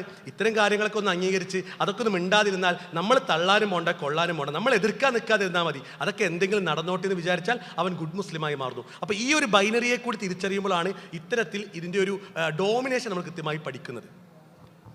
ഇനിയും ചോദ്യകർത്താക്കളുണ്ടെങ്കിൽ ലേഡീസ് സൈഡിൽ നിന്ന് ആ മൈക്കൊന്ന് കൈമാറണം. വലൈക്കും. എൻ്റെ ചോദ്യം, എൻ്റെ കുറച്ച് സുഹൃത്തുക്കൾ നിരീശ്വരവാദികളിലേക്ക് പോയിട്ടുണ്ട്. അപ്പോൾ നമുക്ക് അവരെ എങ്ങനെ ഉപദേശിക്കാൻ പറ്റും, അതിനെക്കുറിച്ചുള്ള ഒരു ഐഡിയ, ഒരു ടിപ്സ് തരാൻ പറ്റുകയാണെങ്കിൽ അത്രയും നന്നായിരുന്നു. കാരണം വളരെ നല്ല മതപരമായിട്ട് ചുറ്റുപാടിൽ വന്ന ആൾക്കാരാണ്. പക്ഷേ ഇപ്പോൾ എന്താണെന്ന് വെച്ച് കഴിഞ്ഞാൽ അവരുടെ സാഹചര്യങ്ങളൊക്കെ മാറിയിട്ടാണുള്ളത്. അപ്പോൾ അതിന് നമുക്ക് എന്തെങ്കിലും ഉപദേശിക്കാനുള്ള എന്തെങ്കിലും കാര്യങ്ങൾ? രോഗം പടരുന്നുണ്ടെങ്കിൽ ഏതൊക്കെ രൂപത്തിലാണ് ആ രോഗം പടരുന്നത് എന്ന് നോക്കുക. നമ്മൾ സാധാരണ പറയല്ലോ ട്രീറ്റ് ദ കോസ്. അതാണ് നമ്മൾ ട്രീറ്റ്മെൻറ്റുമായി ബന്ധപ്പെട്ടുകൊണ്ട് ഡോക്ടേഴ്സൊക്കെ പറയുന്ന ഏറ്റവും പ്രധാനം. ആ ട്രീറ്റ് ദ കോസ് അത് തന്നെയാണ്. ആ കോസ് പല ആളുകൾക്കും എന്തായിരിക്കും, ഡിഫറെൻ്റ് ആയിരിക്കും. പൊതുവിലൊക്കെ അതിനൊരു ജനറൽ ട്രെൻഡ് ഉണ്ടാവും. അതിനെ നമ്മൾ ജനറലായി ട്രീറ്റ് ചെയ്യുക. ഓരോരുത്തരിലേക്ക് വരുമ്പോൾ ആ സ്പെസിഫിക് ആയിട്ടുള്ള കോഴ്സിനെ കൂടി നമ്മൾ എന്ത് ചെയ്യുക, ട്രീറ്റ് ചെയ്യുക എന്നുള്ളതാണ്. ഈ മതരാഹിത്യം എന്നൊക്കെ പറയുമ്പോൾ അല്ലെങ്കിൽ നിരീശ്വരവാദിയായി എന്നാണ് ഇവിടെ പ്രയോഗിച്ചത്. അവരോടൊന്ന് ജസ്റ്റ് ചോദിച്ചാൽ മതി, ഈ നിരീശ്വരവാദവുമായി ബന്ധപ്പെട്ടുള്ള 1-2 അടിസ്ഥാന ചോദ്യങ്ങൾ ചോദിച്ചാൽ മതി. എന്താണ് ഈ നിരീശ്വരവാദം? നിരീശ്വരവാദം എന്ന് പറഞ്ഞാൽ ക്ലെയിമാണ്, ഒരു പോസിറ്റീവ് ക്ലെയിമാണ്. ദൈവമില്ല എന്ന് പറയുന്ന ഒരു പോസിറ്റീവ് ക്ലെയിമാണ്. ഈ പറഞ്ഞ എത്ര ആളുകൾ, ഇങ്ങനെ 1-2 ആളുകൾ പോയിട്ടുണ്ടെന്നുണ്ടെങ്കിൽ അവരാരെങ്കിലും ഈ പ്രപഞ്ചത്തെക്കുറിച്ച് ഇങ്ങനെ ആലോചിച്ചിട്ട് ശരി ഈ പ്രപഞ്ചമൊക്കെ ഇങ്ങനെ തനിയെ ഉണ്ടായി എന്ന് എനിക്കിങ്ങനെ യുക്തിപരമായി ബോധ്യപ്പെട്ടിട്ടുണ്ട്, എൻ്റെ ശാസ്ത്രീയമായ അന്വേഷണങ്ങളിലൂടെയൊക്കെ ഇതൊക്കെ ഒരു ഒന്നുമില്ലായ്മയിൽ നിന്നും പൊട്ടിത്തെറിച്ചുണ്ടായതാണ് എന്ന് ബോധ്യപ്പെട്ടിട്ടുണ്ട് എന്ന് വിചാരിച്ചിട്ട് നിരീശ്വരവാദിയാകാൻ ചാൻസ് 0.0001% പോലും ഇല്ല എന്നാണ് ഞാൻ വിശ്വസിക്കുന്നത്. ഇവർക്കൊന്നും ഈ നിരീശ്വരവാദ്യം ബോധ്യപ്പെട്ടത് കൊണ്ടല്ല എന്ത് ചെയ്യുന്നത്, നിരീശ്വരവാദികളാകുന്നത്. മറിച്ച് അവർക്ക് അതിനെക്കുറിച്ച് ചിന്തിക്കാൻ പോലും പറ്റുന്നില്ല. ഒരു ആശയം സ്വീകരിക്കുക, ചിലപ്പോൾ നിരീശ്വരവാദി തന്നെ സ്വയം പറയാം, പക്ഷെ ഒരു ആശയം സ്വീകരിക്കുമ്പോൾ അതിൻ്റെ അടിസ്ഥാനം എന്താണെന്നെങ്കിലും ആലോചിക്കില്ലേ, അത് ആലോചിക്കില്ല. പിന്നെ എന്താ ചെയ്യുക? ചില ആളുകളെ സംബന്ധിച്ചിടത്തോളം അവരുടെ ദേഹേച്ഛകളായിരിക്കും അതിൻ്റെ റൂട്ട് കോസ്. ഓരോരുത്തരും അവർക്ക് എന്തുണ്ടാവും, പല ഇച്ഛകളുണ്ടാവും. ആ ഇച്ഛകളുടെ പിന്നാലെ പോകേണ്ടി വരും. ആ ഇച്ഛകളുടെ പിന്നാലെ പോകാൻ മതം ഒരു തടസ്സമായിട്ടുണ്ടാവും. എങ്കിൽ ആ തടസ്സത്തിന് അങ്ങോട്ട് മാറ്റിവെച്ചാൽ പിന്നെ ഒരു മറക്കുത്തില്ലാതെ ഈ തിന്മകൾ ചെയ്യാലോ. അവിഹിത ബന്ധങ്ങളിലേക്ക് പോകാൻ താല്പര്യമുണ്ട്, പക്ഷേ മതം പറയുന്നു ഹറാമാണ്. എന്നാൽ പിന്നെ ഹറാം എന്നുള്ള സാധനമായിട്ട് മാറ്റിവെച്ചാൽ കുറച്ച് മനക്കുത്തില്ലാതൊക്കെ ചെയ്യാലോ. ലഹരി, അതുപോലെ തന്നെ മറ്റ് ആഭാസങ്ങൾ, തിന്മകൾ, ഇതിലേക്കൊക്കെ പോകാൻ താല്പര്യം ഉണ്ടാവും. പക്ഷെ മതം ഒരു വിലങ്ങ് തടിയാകുമ്പോൾ ആ വിലങ്ങിനെ അങ്ങോട്ട് മാറ്റിവെക്കുക, ഈ രൂപത്തിൽ ആവുന്ന ആളുണ്ടാവും. വേറെ ചില ആളുകളെ സംബന്ധിച്ചിടത്തോളം ഈ സോഷ്യൽ മീഡിയയുടെ അൽഗോരിതത്തിൽപ്പെട്ട് ഈ പറഞ്ഞ ഇസ്ലാം വിമർശനങ്ങൾ എന്ന കാര്യം അവിടുന്ന് ഇവിടുന്നും ചില കാര്യങ്ങളൊക്കെ കേട്ട് അത് സ്വാധീനിക്കപ്പെട്ടുകൊണ്ട് മതത്തിൽ നിന്നും പിറകോട്ട് പോകുന്ന ആളുകളുണ്ടാവും. അവരെ സംബന്ധിച്ചിടത്തോളം അവർക്ക് വേണ്ടത് യഥാർത്ഥത്തിൽ എന്താണ് മതം, അതിനെ എങ്ങനെയാണ് പഠിക്കേണ്ടത്, അതിൻ്റെ രീതിശാസ്ത്രം പഠിപ്പിച്ചു കൊടുക്കുക എന്നുള്ളതായിരിക്കും. അതായത് എവിടെന്നെങ്കിലും കേട്ടിട്ടല്ലല്ലോ നമ്മളൊരു കാര്യം പഠിക്കുക. ഉദാഹരണത്തിന് ഇവിടെ ഡോക്ടേഴ്സ് ഉണ്ട്. നിങ്ങളുടെ മുമ്പിൽ ഒരു രോഗി വന്നിട്ട് നിങ്ങളോട് ഇങ്ങോട്ട് പഠിപ്പിച്ചു തരികയാണെന്ന് വിചാരിക്കുക. എന്ത്? ന്യൂമോണിയ നിങ്ങൾ പറഞ്ഞതുപോലെ ഒന്നല്ല, അതിനെക്കുറിച്ച് ഞാൻ ഗൂഗിളിൽ സെർച്ച് ചെയ്തപ്പോൾ ഇങ്ങനെയാണ് കിട്ടിയത്, എനിക്ക് വാട്സപ്പ് ഫോർവേഡിൽ ഇങ്ങനെയാണ് കിട്ടിയത് എന്ന് പറഞ്ഞാൽ നിങ്ങൾ അവരെ എങ്ങനെയായിരിക്കും കൈകാര്യം ചെയ്യുക? കാരണം ഓരോ കാര്യവും, ഏത് കാര്യവും പഠിക്കാൻ അതിൻ്റെതായ ഒരു മെത്തേഡ് ഉണ്ട്. അടിസ്ഥാനങ്ങളിൽ നിന്ന് പഠിക്കണം. അതല്ലാതെ ഏതോ ഒരു വാട്സപ്പ് ഫോർവേഡ് അല്ലെങ്കിൽ ഏതോ ഒരു യൂട്യൂബ് ഷോർട്സ് അത് വെച്ചിട്ടല്ല നമ്മൾ ഏത് കാര്യവും. റസൂലുള്ളാഹി സ്വല്ലല്ലാഹു അലൈഹി വസല്ലം ജീവിതമാകട്ടെ, റസൂലിൻ്റെ കുടുംബജീവിതമാകട്ടെ, അല്ലെങ്കിൽ യുദ്ധങ്ങളാകട്ടെ, ജിഹാദാകട്ടെ, ഏത് കാര്യവും പഠിക്കേണ്ടത് വാട്സപ്പ് ഫോർവേഡുകളിൽ നിന്നും യൂട്യൂബ് ഷോർട്സിൽ നിന്നും കോളിങ്ങുകളിൽ നിന്നും അല്ല. മറിച്ച് അതിൻ്റെതായ രീതിയുണ്ട്. നിങ്ങൾക്ക് സീറ പഠിക്കണോ, സീറ നിങ്ങൾ വായിച്ചു തുടങ്ങണം, അല്ലെങ്കിൽ അത്തരത്തിലുള്ള ക്ലാസ്സുകൾ അറ്റൻഡ് ചെയ്യണം. ഖുർആൻ പഠിക്കണോ, അല്ലെങ്കിൽ തഫ്സീർ ക്ലാസ്സുകൾ നിങ്ങൾ അറ്റൻഡ് ചെയ്യണം. ഹദീസ് പഠിക്കണോ, ഹദീസുമായി ബന്ധപ്പെട്ടുള്ള ക്ലാസ്സുകൾ നിങ്ങൾ അറ്റൻഡ് ചെയ്യണം. അതൊന്നും ചെയ്യാതെ ഇവിടുന്ന് കേട്ട് അത് സ്വാധീനിക്കപ്പെടുന്ന ഒരു അവസ്ഥയുണ്ടെങ്കിൽ ആ പഠിക്കുന്ന രീതി ശരിയല്ല എന്ന ഒരു ബോധ്യപ്പെടുത്തലായിരിക്കണം നമ്മൾ. മൈക്ക് മ്യൂട്ട് ചെയ്യണം. ആ ഒരു എങ്ങനെ പഠിക്കണം എന്നുള്ള ഒരു കാര്യം അവർക്ക് പറഞ്ഞു കൊടുക്കുക എന്നുള്ളതായിരിക്കും ചെയ്യേണ്ടി വരിക. ദേഹേച്ഛകളാണ് അവരെ ആ രൂപത്തിലേക്ക് നയിക്കുന്നതെന്നുണ്ടെങ്കിൽ ദേഹേച്ഛകൾ നമ്മളെ എങ്ങോട്ടേക്ക് എത്തിക്കും എന്ന ഒരു ബോധവൽക്കരണമായിരിക്കും വേണ്ടത്. അപ്പോൾ ഞാൻ വീണ്ടും ആവർത്തിക്കുന്നു, എന്താണ് റൂട്ട് കോസ് എന്നതിന് നോക്കി ആയിരിക്കണം അത് ചെയ്യേണ്ടത്. വനിതകളുടെ ഭാഗത്തുനിന്ന് ചോദ്യം ചോദിക്കാൻ മൈക്ക് വേഗത്തിലൊന്ന് കൈമാറണം. അസ്സലാമു അലൈക്കും. ഈ ഇങ്ങനത്തെ ബോധവൽക്കരണത്തിന് ഏറ്റവും പറ്റിയ പ്രായത്തിനെ പറ്റി എന്താണ് പറയാനുള്ളത്? ഞാൻ ചോദിക്കണത്, ഇപ്പോൾ യൂട്യൂബിലൊക്കെ നമ്മൾ കുട്ടികൾക്ക് നല്ലതാണെന്ന് വിചാരിച്ച് ഇട്ട് കൊടുക്കാൻ പോകുന്ന, ഇപ്പോൾ ഇസ്ലാമിക് നടിച്ചാൽ പോലും വരുന്ന കാർട്ടൂണുകളിൽ കാണുന്ന പിശാചുക്കളുടെ ഷേപ്പ്, പ്രൊഫറ്റ്സിൻ്റെ ഷേപ്പ്, ഇപ്പോഴേ അവരെ മൈൻഡിൽ അതിനെ പറ്റിയൊരു ഇല്ലാത്തൊരു പിക്ചർ ഉണ്ടാവുന്ന വളരെ ഗുരുതരം എന്നാണ് എനിക്ക് തോന്നുന്നത്. നമുക്ക് ഇട്ടെടുക്കാൻ പറ്റാത്തൊരവസ്ഥ ഉണ്ട്. ആ ഒരു കാര്യങ്ങളിൽ നിന്ന് അവർ മാറ്റിയിട്ട് ഒറിജിനൽ ബുക്സ് ആയിട്ടും പിന്നെ ഇങ്ങനെയൊക്കെയുള്ള ഭാവിയിൽ ഇപ്പോൾ ഈ ലിബറലിസം പിന്നെ സെക്സിനെ പറ്റിയുള്ള കാര്യങ്ങളൊക്കെ എന്ന് പറഞ്ഞ തിന്മകൾ വരാൻ പോകുന്നുണ്ട്. അതായത് ഇപ്പോൾ ഒരു ചുരുട്ടിയ പേപ്പർ നമ്മൾ ഇസ്തിരിയിട്ട് നേരാക്കണതിൻ്റെ മുമ്പ്, പേപ്പർ കേടേണതിൻ്റെ മുമ്പേ നമ്മൾ വളരെ ചെറിയ പ്രായത്തിൽ ഒരു 10 വയസ്സിൻ്റെ മുമ്പ് ഇങ്ങനത്തെ ബോധവൽക്കരണം ഇപ്പം നമ്മൾ നടത്തുന്നതിനേക്കാളും കുറച്ചുകൂടി ഇൻറ്റൻസീവായിട്ട് ചെയ്യേണ്ടതല്ലേ, അതോ വലുതായിട്ട് കൊടുക്കേണ്ടതാണ്? അതൊന്ന് വളരെ ക്ലിയർ ആണ്. പോയിന്റിൽ തന്നെ, ആ ചോദ്യത്തിൽ തന്നെ പോയിന്റ് ഉണ്ട് എന്നുള്ളതാണ്. ഇസ്ലാമിക് പാരന്റിങ് എന്നുള്ളത് ഇന്ന് പുതിയൊരു കാലത്തെ പഠന വിഷയമാണ്. നമ്മൾ മുൻപ് കാലത്ത് രക്ഷാകർതൃത്വം നടത്തിയതുപോലെ അല്ല പുതിയ തലമുറയെ വളർത്തേണ്ടത്. ഈ ഒരു ബോധ്യം യഥാർത്ഥത്തിൽ പുതിയ കാലത്ത് രക്ഷിതാക്കൾക്ക് വളരെ കുറവാണ് എന്നത് നമ്മൾ കൃത്യമായും ഉൾക്കൊള്ളണം എന്നുള്ളതാണ്. പ്രത്യേകിച്ച് പുതിയ തലമുറ കാണുന്ന കാഴ്ചകൾ അറിയാതെ, അവർ ഇടപെടുന്ന മേഖലകൾ അറിയാതെ ഒരിക്കലും ഒരു നല്ല രക്ഷിതാവാൻ നമുക്ക് സാധിക്കില്ല എന്നുള്ളത് ഉൾക്കൊള്ളണം. ഇപ്പോൾ ഈ പറഞ്ഞ വിഷയം, ഈ തീസം അടക്കമുള്ള വിഷയം പറയുമ്പോൾ ഇസ്ലാമിനെ ഒരു കുട്ടിക്ക് പറഞ്ഞു കൊടുക്കുന്ന ഭാഷയ്ക്കും നമുക്ക് ചില വ്യത്യാസങ്ങൾ വേണം. പലപ്പോഴും ഒരു ഇൻസ്റ്റിങ്ക്റ്റീവ് പാരൻറ്റിങ്. നമ്മുടെ മാതാപിതാക്കൾ എങ്ങനെയാണ് നമ്മൾ വളർത്തിയത് അതുപോലെ നമ്മൾ വളർത്താനുള്ള സ്വഭാവം പൊതുവിൽ ആളുകൾ കാണിക്കുന്നത് കാണാറുണ്ട്. ഇവിടെ കൃത്യമായി മനസ്സിലാക്കുക, ഒരു കുട്ടിക്ക് ഹറാമും ഹലാലും പറഞ്ഞു കൊടുക്കുന്നതിനേക്കാൾ ഇമ്പോർട്ടൻ്റ് ഹറാമിനെയും ഹലാലിനെയും കാണേണ്ട കാഴ്ചപ്പാട് പറഞ്ഞു കൊടുക്കലാണ്. പലിശയെക്കുറിച്ച് പറയുമ്പോൾ പലിശ ഹറാമാണെന്ന് പറഞ്ഞു കൊടുക്കുന്നതിനേക്കാൾ എളുപ്പം പലിശയെക്കുറിച്ച് ഉപ്പക്കും ഉമ്മക്കുള്ള നിലപാട് അവൻ കണ്ടുപഠിക്കുന്നതാണ്. ഇതുപോലെ നിരീശ്വരവാദം പോലെയുള്ള ഇത്തരം വിഷയങ്ങൾ വരുമ്പോൾ കുറച്ചുകൂടി ഈ പറഞ്ഞ കോംപ്ലക്സ് ആയ വിഷയങ്ങൾ വരുന്നിടത്ത് ഇസ്ലാമിൻ്റെ കൃത്യമായ കാഴ്ചപ്പാട്. ഇപ്പോൾ ലുക്മാൻ അലി ഇസ്ലാമിൻ്റെ ചരിത്രം ഇസ്ലാം പറയുന്നിടത്ത് ലുക്മാൻ അലി ഇസ്ലാം മകന് യാ ബുനയ്യ എന്ന് വിളിച്ചുകൊണ്ട് പറയുന്ന പാഠം ഏറ്റവും ആദ്യത്തേത് ലാ തുശ്രിക് ബില്ലാ എന്നാണ്. അള്ളാഹ് ഒരു ശിർക്ക് ചെയ്യുന്നതാണ്. ഒരു കുഞ്ഞു കുട്ടിയോട് ശിർക്കിനെ കുറിച്ച് പറഞ്ഞു കൊടുക്കാൻ ലുക്മാൻ അലി ഇസ്ലാമിന് സാധിക്കുമ്പോൾ പുതിയ കാലത്ത് എത്ര രക്ഷിതാക്കൾ മദ്രസയിൽ അത് കിട്ടുന്നല്ലാതെ സ്വന്തം വായ കൊണ്ട് അള്ളാഹുവിനെ കുറിച്ച് പറഞ്ഞു കൊടുത്തത് നമ്മൾ ആലോചിക്കുക. അപ്പോൾ നമ്മുടെ കുടുംബ ഇടങ്ങളിൽ കൃത്യമായി ദീനിൻ്റെ സംസാരങ്ങൾ വരുന്നിടത്ത്, നമ്മുടെ ഇടപെടലുകളിൽ ദീന് വരുന്നിടത്ത്, നമ്മുടെ ചോയ്സ് എന്നുള്ളത് അള്ളാഹിൻ്റെ ചോയ്സാണെന്ന് കുട്ടി കേൾക്കുന്നിടത്ത് യഥാർത്ഥത്തിൽ അതിന് വലിയ പരിഹാരമുണ്ട് എന്നാണ് ചുരുക്കത്തിൽ പറയാനുള്ളത്. അസ്സലാമു അലൈക്കും. നമ്മൾ ഈ തിന്മകളെ ഗ്ലാമറൈസ് ചെയ്ത് ഡീസെൻസിറ്റൈസ് ചെയ്ത് എന്നൊക്കെ പറഞ്ഞ മാതിരി നന്മകളെ ഉയർത്തിക്കൊണ്ടുവരാനുള്ള സ്റ്റെപ്സ് എന്തൊക്കെയാണെന്നുള്ളതിൻ്റെ ഒരു സജഷൻ പറയും. തീർച്ചയായും ഇവിടെ സൂചിപ്പിക്കപ്പെട്ട പോലെ തന്നെ നെഗറ്റീവ് കാര്യം നമ്മൾ പറയുന്നു, എന്നാൽ അതിൻ്റെ ഒരു പോസിറ്റീവ് വശം ഉണ്ടല്ലോ, അത് എന്തുകൊണ്ട് ഉപയോഗപ്പെടുത്തിക്കൂടാ എന്നതാണ്. തീർച്ചയായും നമ്മുടെ ഈ ഒരു സൊസൈറ്റിയിലേക്ക് ഇളം പ്രായത്തിലുള്ള കുട്ടികൾക്ക് അവർക്ക് നന്മയാകുന്ന നമ്മൾ എന്തെല്ലാം ദീൻ നന്മയായി പഠിപ്പിക്കുന്നുണ്ടോ അതെല്ലാം അവരിലൂടെ ചെറുപ്രായത്തിൽ തന്നെ അവർക്ക് കൈമാറ്റം ചെയ്യപ്പെടുകയാണെങ്കിൽ തീർച്ചയായും ഒരു സ്വർഗത്തെക്കുറിച്ച് പഠിപ്പിക്കുന്നു, അതുപോലെ തന്നെ നന്മകൾ ചെയ്താലുള്ള ഗുണങ്ങൾ പഠിപ്പിക്കുന്നു, മറ്റുള്ളവരെ സഹപ്രവർത്തകർക്ക് അല്ലെങ്കിൽ സഹപാഠികൾക്ക് നന്മ ചെയ്യുമ്പോൾ കിട്ടുന്ന ഗുണങ്ങളെക്കുറിച്ച് പഠിപ്പിക്കുന്നു. അങ്ങനെ പ്രായോഗിക ജീവിതത്തിൽ നന്മകൾ കൊണ്ട് നമുക്കുണ്ടാകുന്ന നേട്ടങ്ങളെക്കുറിച്ച് ചെറുപ്രായത്തിൽ തന്നെ നമ്മുടെ കുട്ടികൾക്ക് ബോധവൽക്കരണം നൽകുകയാണെങ്കിൽ തീർച്ചയായും അവർക്ക് മാറ്റമുണ്ടാകുമെന്ന കാര്യത്തിൽ തർക്കമില്ല. മതത്തിലേക്ക് മതവിശ്വാസത്തിലേക്ക് അവരടുപ്പിക്കാൻ അത് കാരണമാകുമെന്ന കാര്യത്തിൽ തർക്കമില്ല. ഒരുപാട് ഓപ്ഷൻസ് നിലവിലുണ്ട്, നമ്മൾ കൃത്യമായും ബോധ്യപ്പെടണം. നമുക്ക് പ്രത്യേകിച്ച് wisdom students, wisdom Islamic organisation under wisdom students ഒരു കുട്ടിയുടെ ബാലവേദി പ്രായം മുതൽ ഒരു കുഞ്ഞു കുട്ടിയാകുമ്പോൾ ഇപ്പോൾ നമ്മുടെ മക്കളുടെ സ്വീറ്റ് ബഡ്സിലും ലിറ്റിൽ വിങ്സിലൊക്കെ കൃത്യമായും അള്ളാഹുവിനെ കുറിച്ച് കേൾക്കുന്നുണ്ട്. അത് കൃത്യമായി പറയേണ്ട ഭാഷ നമുക്കറിയാം. അതുമുതൽ CRE ക്ലാസ്സുകൾ മുതൽ ഓരോ കുട്ടികളെയും പ്രായമനുസരിച്ച് ടീൻ സ്പേസും പ്രോഫ്കോണും അത് കഴിഞ്ഞുള്ള ആൽക്കമിയും മെഡിക്കൽ വിദ്യാർത്ഥികൾക്ക് സെപ്പറേറ്റ് പ്രോഗ്രാം എല്ലാം നടത്തുമ്പോൾ പൊതുവിൽ രക്ഷിതാക്കളുടെ ഒരു കാഴ്ചപ്പാട് കുട്ടികൾ ദീന് പഠിക്കുന്നവർക്ക് കുറച്ച് ലിമിറ്റൊക്കെ വേണം, അല്ലെങ്കിൽ ഭൗതികമായ വിദ്യാഭ്യാസം കഴിഞ്ഞ് ദീന് പഠിച്ചാൽ മതി, നമ്മുടെ ട്യൂഷൻ ക്ലാസ് ഒക്കെ ഉണ്ടെങ്കിൽ ആ ദിവസം CREക്ക് പോകണ്ട എന്നൊരു കാഴ്ചപ്പാടിൽ നിന്ന് മാറി കുട്ടികൾക്ക് നന്മകളെക്കുറിച്ചുള്ള കാഴ്ചപ്പാട് രക്ഷിതാക്കൾ നൽകുന്നിടത്ത് തന്നെയാണ് ഏറ്റവും വലിയ വ്യത്യാസം വേണ്ടത്. പ്രത്യേകിച്ച് ഞാൻ പലപ്പോഴും പാരന്റിങ് ക്ലാസ്സിൽ പറയാനുള്ള ഒരു ചെറിയ ടിപ്പ് മാത്രം പറയുകയാണ്. കുട്ടികളെ കൊണ്ട് സ്വതക്ക ചെയ്യിപ്പിക്കുക, കുട്ടികളെ നമ്മോടൊപ്പം നിസ്കരിപ്പിക്കുക, കുട്ടികൾ നമ്മോടൊപ്പം ഖുർആൻ ചേർന്നിരുന്ന് ഓതുന്ന സംസ്കാരം കൊണ്ടുവരിക. മുൻപ് കാലത്ത് നമ്മുടെ വീടുകളിൽ ഉണ്ടായിരുന്നു. അത് മഗ്‌രിബ് നിശാന്റെ ഇടയ്ക്ക് ഖുർആൻ ഓതുക എന്നുള്ളത് നമ്മുടെ വീട്ടിലല്ല വളരെ പ്രോമിനൻ്റ് ആയി ഉണ്ടായിരുന്നതാണ്. പക്ഷേ ഇന്നത് അവസാനിച്ചിരിക്കുന്നു, അസ്തമിച്ചിരിക്കുന്നു, തിരക്കാണ് എല്ലാവർക്കും. അപ്പോൾ അത്തരത്തിലുള്ള വളരെ പ്രായോഗികമായ കൺവെൻഷനിൽ നിന്ന് നമ്മൾ പറയുമ്പോഴും ദീനിയായ ഇത്തരം ഇൻസ്റ്റില്ലിംഗ് കുട്ടികളെ ചെറുപ്രായത്തിൽ കൃത്യമായി നൽകാൻ പറ്റുന്ന അവസരങ്ങളെ ഉപയോഗപ്പെടുത്താനാണ് ചേർത്ത് പറയാനുള്ളത്. തീർച്ചയായും ധാരാളം സംവിധാനങ്ങൾ വിസ്ഡം സ്റ്റുഡൻസിൻ്റെ നേതൃത്വത്തിൽ നമ്മുടെ കുട്ടികൾക്കുണ്ട്. അതെല്ലാം നമ്മൾ പരിചയപ്പെടുകയും അതിൻ്റെ ഭാഗമാണ് നമ്മുടെ കുട്ടികൾ നാളെ മുതലെന്ന് ഉറപ്പുവരുത്തുകയും ചെയ്യുക എന്നത് തന്നെയാണ് പരിഹാരം.